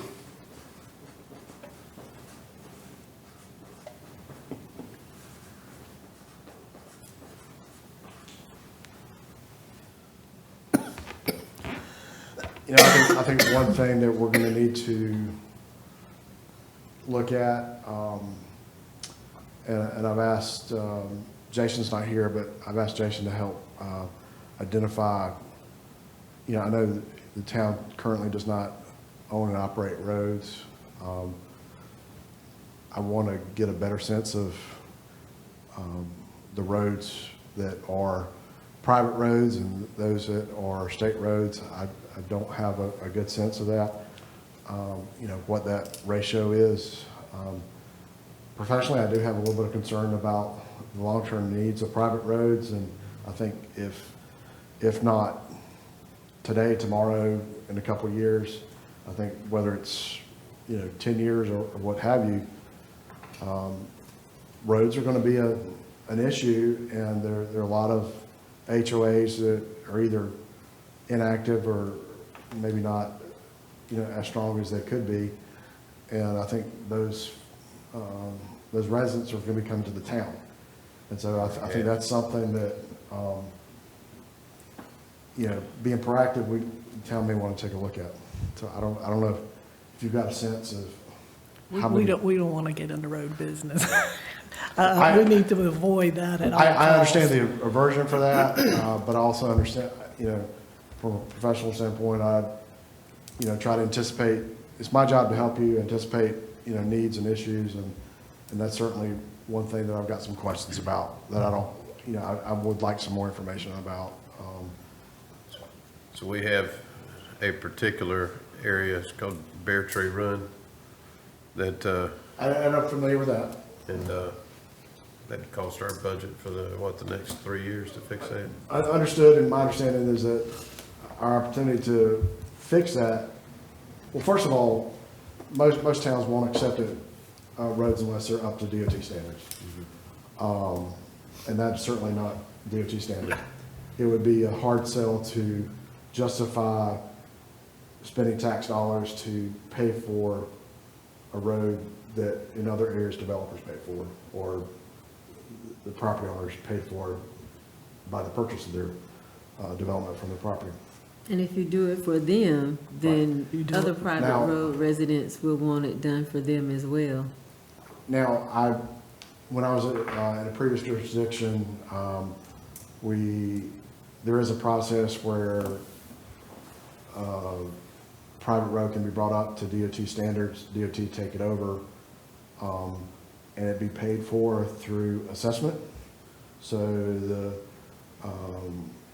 the jurisdiction paid for it on the front end, and that was assessed to each property owner based on road frontage or whatever criteria, and then they had the opportunity to repay that with the tax bill.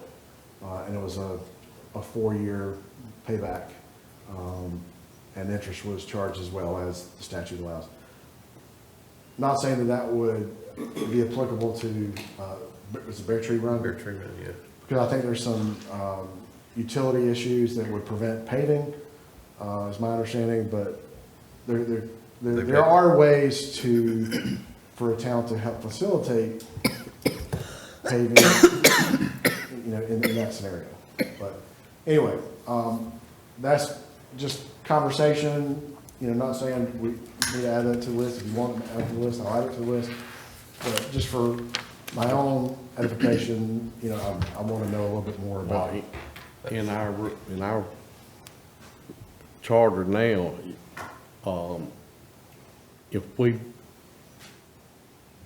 give the planning, to go ahead and do a subdivision, the roads have to be built to DOT specifications. That's correct. Correct. And I We understand, got that already in place because that Bear Tree Run was gonna be about $2.25 million 10 years ago. and I would, personally like to verify that, if they are built to DOT standards, that they have in fact been turned over to DOT and it's been accepted into the state system. That's part of the same requirement, that they are supposed to solicit for DOT to take them over. Yep. And that's for new development, but there may have been some developments So that pre-existed the town. it'd be a good idea, and I'd agree with you on that. I think it's probably a good idea to look and make sure that it has been done, because go down this way, it's the subdivision down here on the right. When it was initially done, and it was supposed to be turned over to DOT, and it never was, and the road has deteriorated to the point that going into the subdivision that, if I recall correctly, then the DOT won't accept it now. And it'll eventually be another Bear Tree Run. But if we've got other subdivisions where they're in that same point, where the roads have been built, just not turned over to DOT, it'd be a good idea to make sure, just to keep that from occurring. Mark, is that subdivision you're referring to, that was prior to incorporation though, right? Correct, yeah. Okay. Yeah. 'Cause I think the formula we have now, if I'm not mistaken, is before the final building permits are issued, to where they can, sell the final lots, that they must show evidence where the road has been turned over to the state. Right, but that's since incorporation. That's correct. But we have a couple of, But it would not hurt, I agree, it would not hurt at all to have a inventory of what, the potential, is for subdivisions not having that.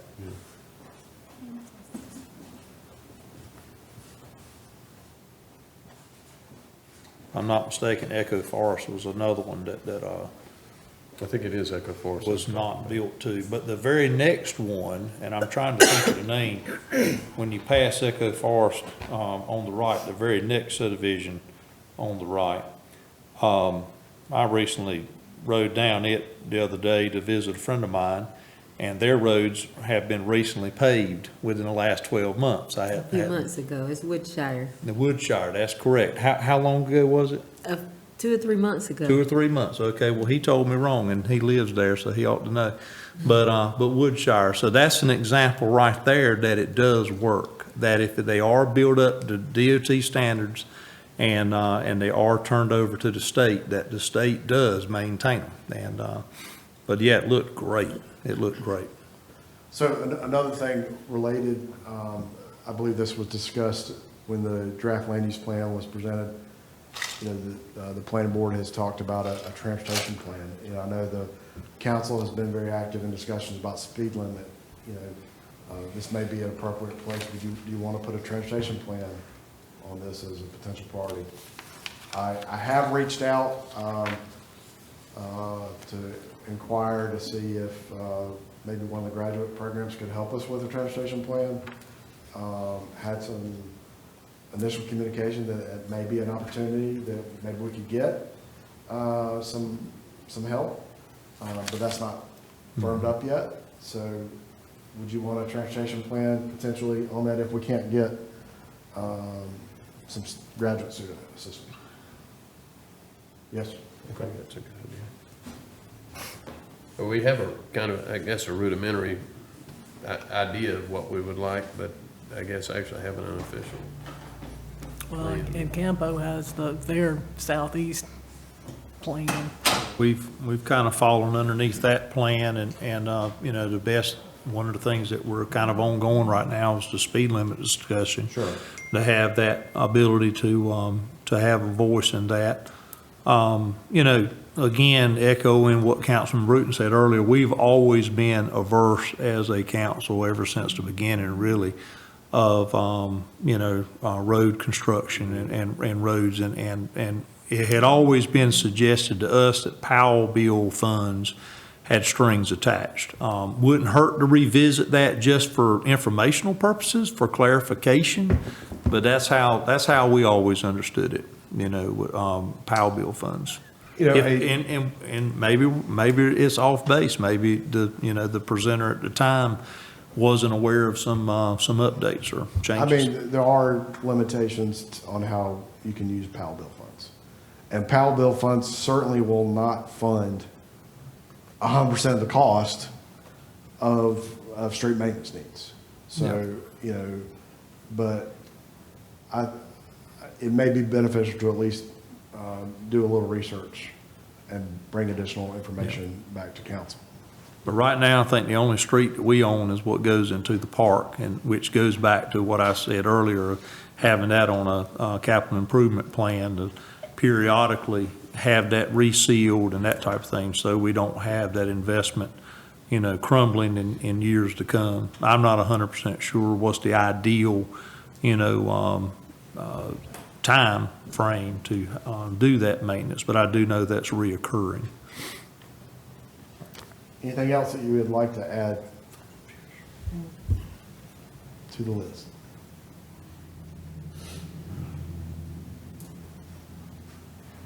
I'll add anything to the list that doesn't cost us money. You can find somebody else to pay for it, you can put Disneyland on there. Yeah, you gotta find a place to put it. I gotta find somebody to pay for it. Well, even if we pursue grants, I mean, sometimes it's Grants helpful are a to big deal. pay some investment on the front end to have some grant writing assistance, or, I mean, we have some experience on staff and we can do that, but sometimes it helps to, either use a consultant or other resources, to supplement. So are you saying grant writing? Oh, I like grants. I love to hear it when you're telling.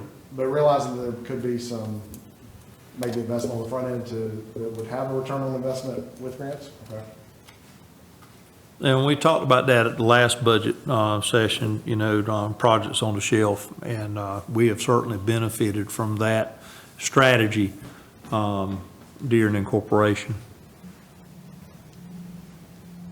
Okay. Going once?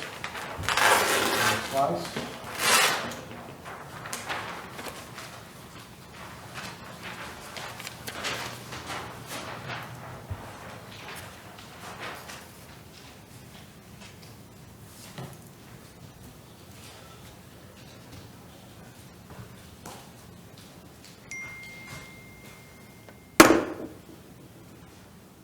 So what I request of you now, Mayor and Council, let me give you 5 stickers. And let's possibly this time limit it to 1 per item. And you put your top 5 priorities that are on this list.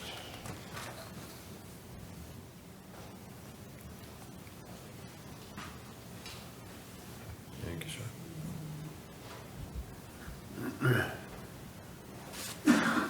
Go ahead and head over. Yeah. Okay.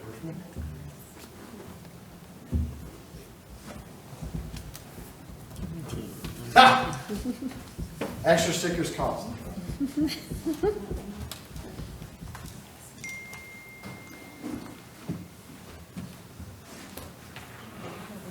you color coordinated with the sticker. I am.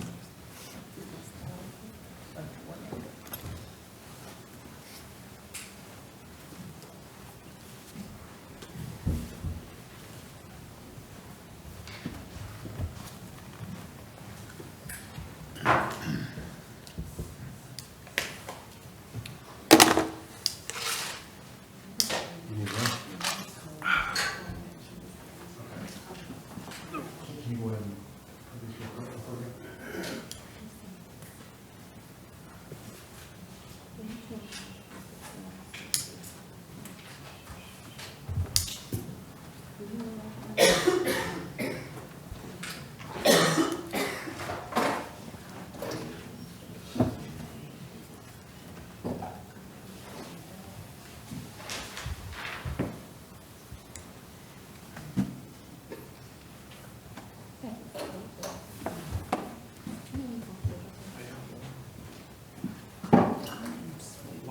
this is not here, it's freezing.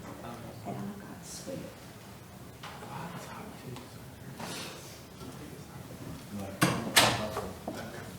She's freezing. Now I can feel this one right here. It's okay. Get her to sit on the heat.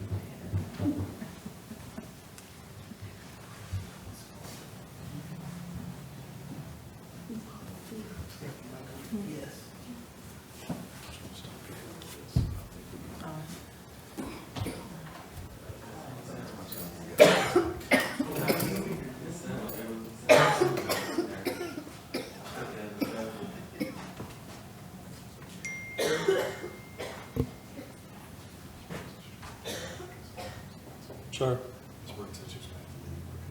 Understand.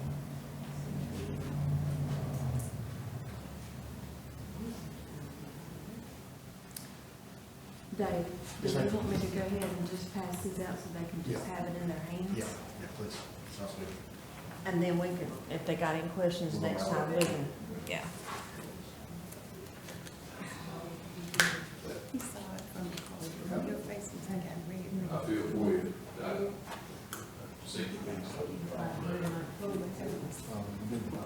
David.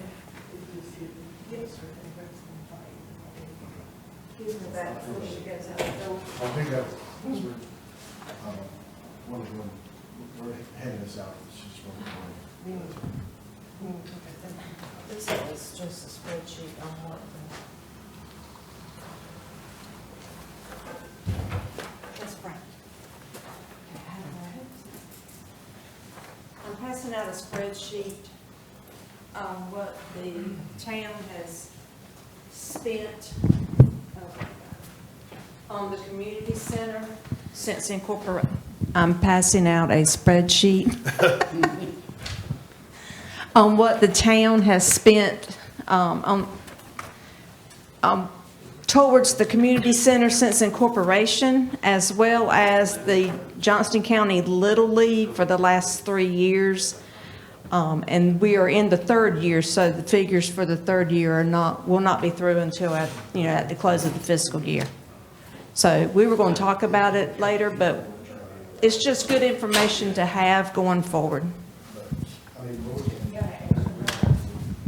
sorry, you have extra comments? I do. Thank you so much. You are good. And just send me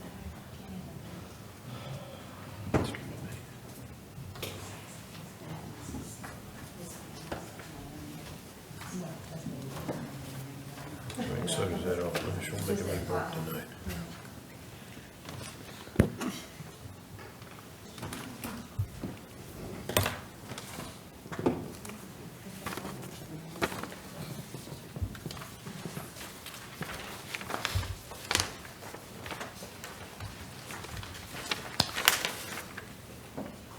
All right, Mayor and Council, thank you for that input. It looks like top priorities include lights for the ball field, speed limit enforcement, grant writing, a maintenance plan as well.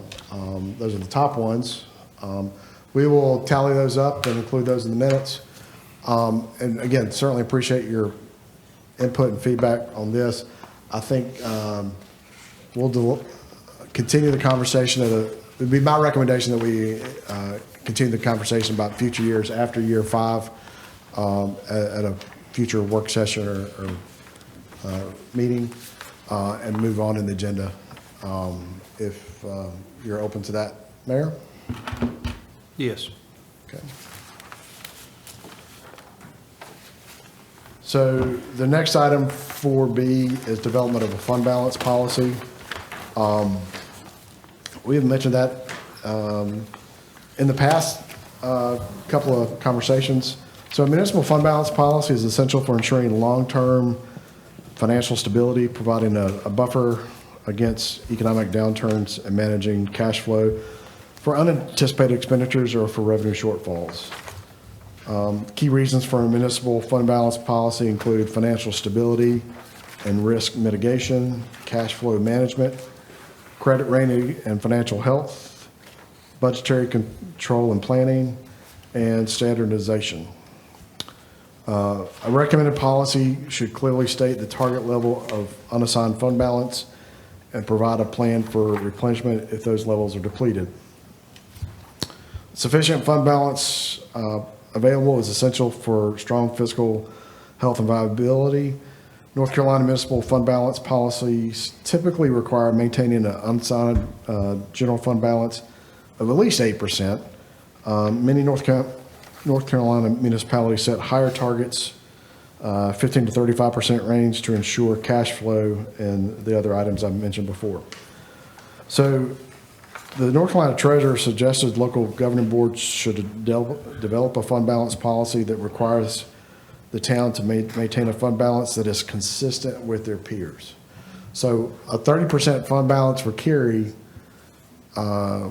is a lot of money for Cary, but a 30% fund balance for Archer Lodge may not be sufficient. So the average fund balance available for non-electric communities with a population in our range of 2,500 to 9,999 is 77.29%. That's the average. I've certainly served as in small jurisdictions that had over 100% fund balance. And that was resources that were needed to match grant funds, to be available to absorb issues like if there was a hurricane or other weather impact where there was a lot of debris that needed to be cleaned up. FEMA reimbursement can take as many as 4 years. And so you got to be able to cash flow those expenses before you get the reimbursement. And so, I've served in other communities where hurricane or even ice damage got into 6 figures very easily, very quickly. And so, that's just some of the reasons for a fund balance. So in your packet tonight, we provided Local Government Commissioner LGC memo about the fund balance. We have a sample fund balance policy, just as a generic one from the North Carolina Local Government Finance Policy Manual. We have a fund balance policy from Marion, North Carolina, that is a resolution. And then there's additional fund balance policy from Morehead City that has some additional details that might be beneficial as well. So we just wanted to present this to council for information during the retreat and answer any questions that you may have, getting input that you may have, and ask if this is something that you would like to see a draft developed for your consideration for the town. So questions, comments?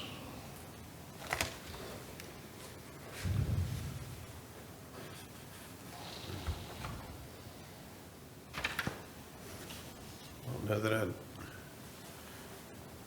at one point, I think we had said that what we should have in our fund balance at a bare minimum was to cover our expenses for, I think it was 90 days or something. It's a bare minimum. It's an extremely bare minimum. And, yeah, I mean, 8%, is 1 month, but that's really not sufficient for cash flow. 3 months, as you say, I would suggest is bare minimum.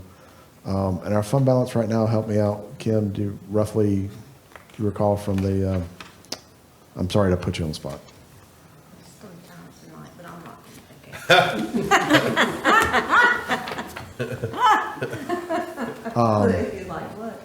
I don't recall from the audit. It was Yeah. an audit. It may be on the, the audit's on the website, so. but a more ideal thing would be to have closer to, if I remember from discussions we had a long time ago, a more ideal thing would be to have closer to a year. Correct. Yeah. I mean, yeah, and so you're looking at 100%. So the average is 77% for a town of our size. And that's just for, whatever, because if we have to fund everything that we do for any sort of a national, local, whatever emergency, that kind of stuff, but we're not quite there yet. No, sir. And, you know, and I know there's an opportunity for us to provide that justification and information to the public as well, because it is an important asset. To be responsible managers of the public resources, you know, we don't just need to look at the here and now, but also prepare for future situations as well. Yeah. And having reserve funds is an important part of that. I think,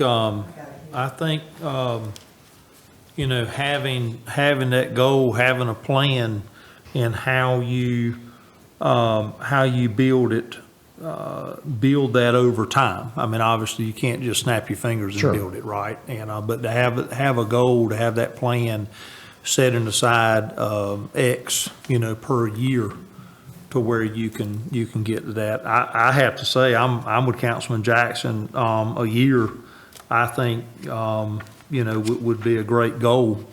More if you could. You know, we have, you know, we had the capital reserve fund. That's probably the lowest. We had the park reserve fund, and we had the public safety reserve fund. And then, of course, fund balance. Am I missing any, Ms. Kim? Of the funds? That's number 4. I think that- Four. Those are the 4, correct? Yes, sir. I think we're at about $1 million, if I remember right, from the audit sheet. I was trying to pull up the audit. I'm sorry, I was hearing you. 962,000. We're but approaching that. I'm looking the audit that on the website, not, I mean, the LGC, state treasurer, they have it. We had- So I was trying to pull it up. I know this is kind of an anecdotal kind of thing, but a million years ago, when I used to go on a lot of hurricane reliefs, and you go into a town that's been washed out, well, that town has, in addition to what their normal funds are, they got to do things like paying for food for, you know, the Workers. firemen, the policemen, and all that, which are not normal parts of their expenses, and, you know, your normal means of getting things like toilet paper are not there. Want to know an emergency? Sure. Run out of toilet paper. They, have people mad in a heartbeat. But those are funds, those are things that come up that you don't think about, that you don't think of as part of your expenses during emergencies. So I guess what I believe I'm hearing, please confirm, is that council is desirous of having a fund balance policy that with maybe some incremental progress with the goal of, after X number of years, hopefully getting to 100%. That'd be it. But I mean, it's basically a savings goal, right? Right. Putting money aside for future use. So, I mean, had we not done that years ago, we probably wouldn't have a park today, and because you can't borrow down payment. And so we got very fortunate with that. We were very fortunate with how, you know, that the loan was administered, and you know, how we were able to work that out, you know, directly, being self-financed, you know, by the property owner. And with the laws in our favor for that, to help make us more competitive, you know, with developers. And so that's just one example. You know, another example, you know, we were talking about land use long ago, or I say long ago, just shortly ago in the meeting. But long ago, council made a decision to build town hall on the skinniest part of the land, leaving the fat end of the land, if you will, you know, where if we did have to build a new building. And that was one of the reasons why we didn't build on that side in the first place. And we built as far as we could over here, you know, to give us that option. So there's been a lot of thought in a lot of these subjects that we've discussed tonight, and there's been a lot of thought on them for quite some time. Yes, sir. So staff can take the direction that you provided tonight and begin working on a draft fund balance policy that we can then bring back to you for review and eventual consideration. So thank you.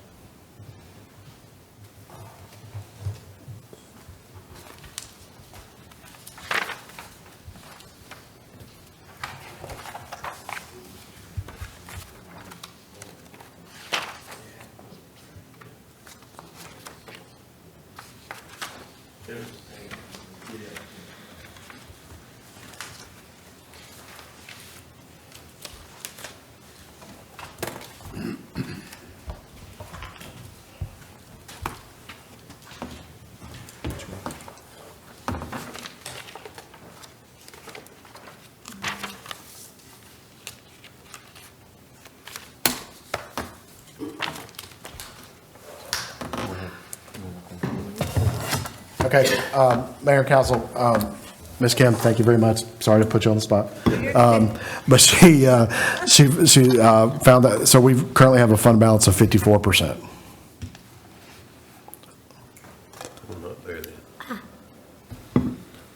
That's a lot closer than if we were at zero, though. So available fund balance of 54% and a total fund balance of 62%. So the town should be commended. I mean, it's had sound fiscal management and, conservative budget estimates and so forth. And so there's been a lot of progress made, but as you say, there may be opportunity to put a little bit more away in savings. I imagine there's a lot of towns, particularly our size, that would love to trade places so far as, what reserves they have back and what we've also been able to accomplish. Because we have put a fair amount of that, money over the years that we put back to work too. So, any other questions or comments on that one, fund balance policy? All right, move on to 4C, budget development calendar. Yeah, go ahead. We noted the calendar that we had last year was not going to be possible for this year, just given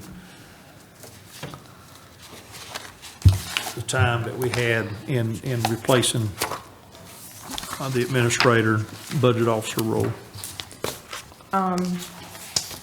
Mayor, council, the current budget development count is just a good estimate of what we're wanting to accomplish.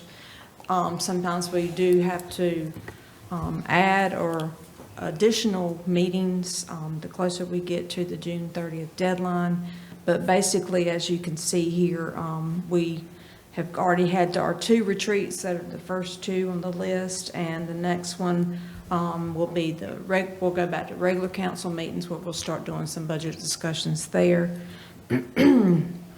And staff will be working during pretty much the month of April, following the regular council meeting, looking at your priorities that you've set and trying to look at the individual departments and seeing if there's any big needs or any needs or, what's anticipated in the upcoming year as far as capital improvements or anything like that. And then the budget officer, mayor, and a representative from council, as well as myself, that will be the 4 of us that will meet and just kind of go over what staff has come up with in relations to the 2 budget retreat meetings, and just have a good conversation and start looking at figures. Typically will be the month of April. We'll be a lot better along with our figures at the end of this month than we would at the end of last month. So to be able to come up with better revenue figures for you. But the goal here is that we get this adopted, hopefully the first meeting in June, if possible. The presentation is is scheduled for the work session in May, on May the 18th.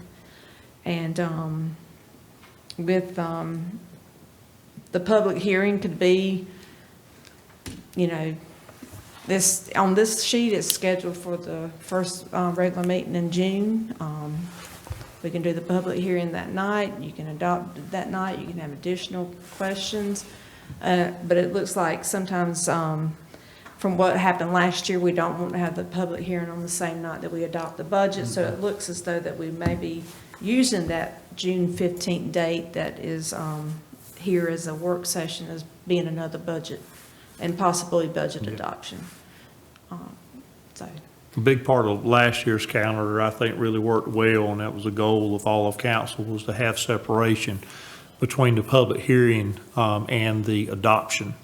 You know, to put yourself in a position to have to adopt the same night of the public hearing, it's just not a good situation. Right. And, So that's why it's on here as the public hearing on that first meeting in June, and then anytime thereafter to June 30th is for the budget adoption. yeah, that allows us the majority of the month, right, to schedule, you know, a meeting for adoption. That's all I have unless anybody has any questions about it. We won't be waiting for anything specific this year like we did last year from the county. I'm not thinking so. Not evaluation. Not unless something were to change with this cost share, you know, that we don't know about right now. Well, there are updated numbers from the county, right, due to development and growth and that type of thing. So, I mean, there are updated numbers that we'll be waiting for But from the last year county. it was primarily the Agreed. fire. The fire district District tax thing. rate of That's 11.5 cents, yes. That is correct. Okay, thank you. Thank you. All right, next item is adjournment. Do I have a motion to adjourn? Moved. I have a motion, is there a second? Second. Have a motion and a second. Any discussion? All in favor? We are adjourned. Thank you. Did you vote in favor? Okay.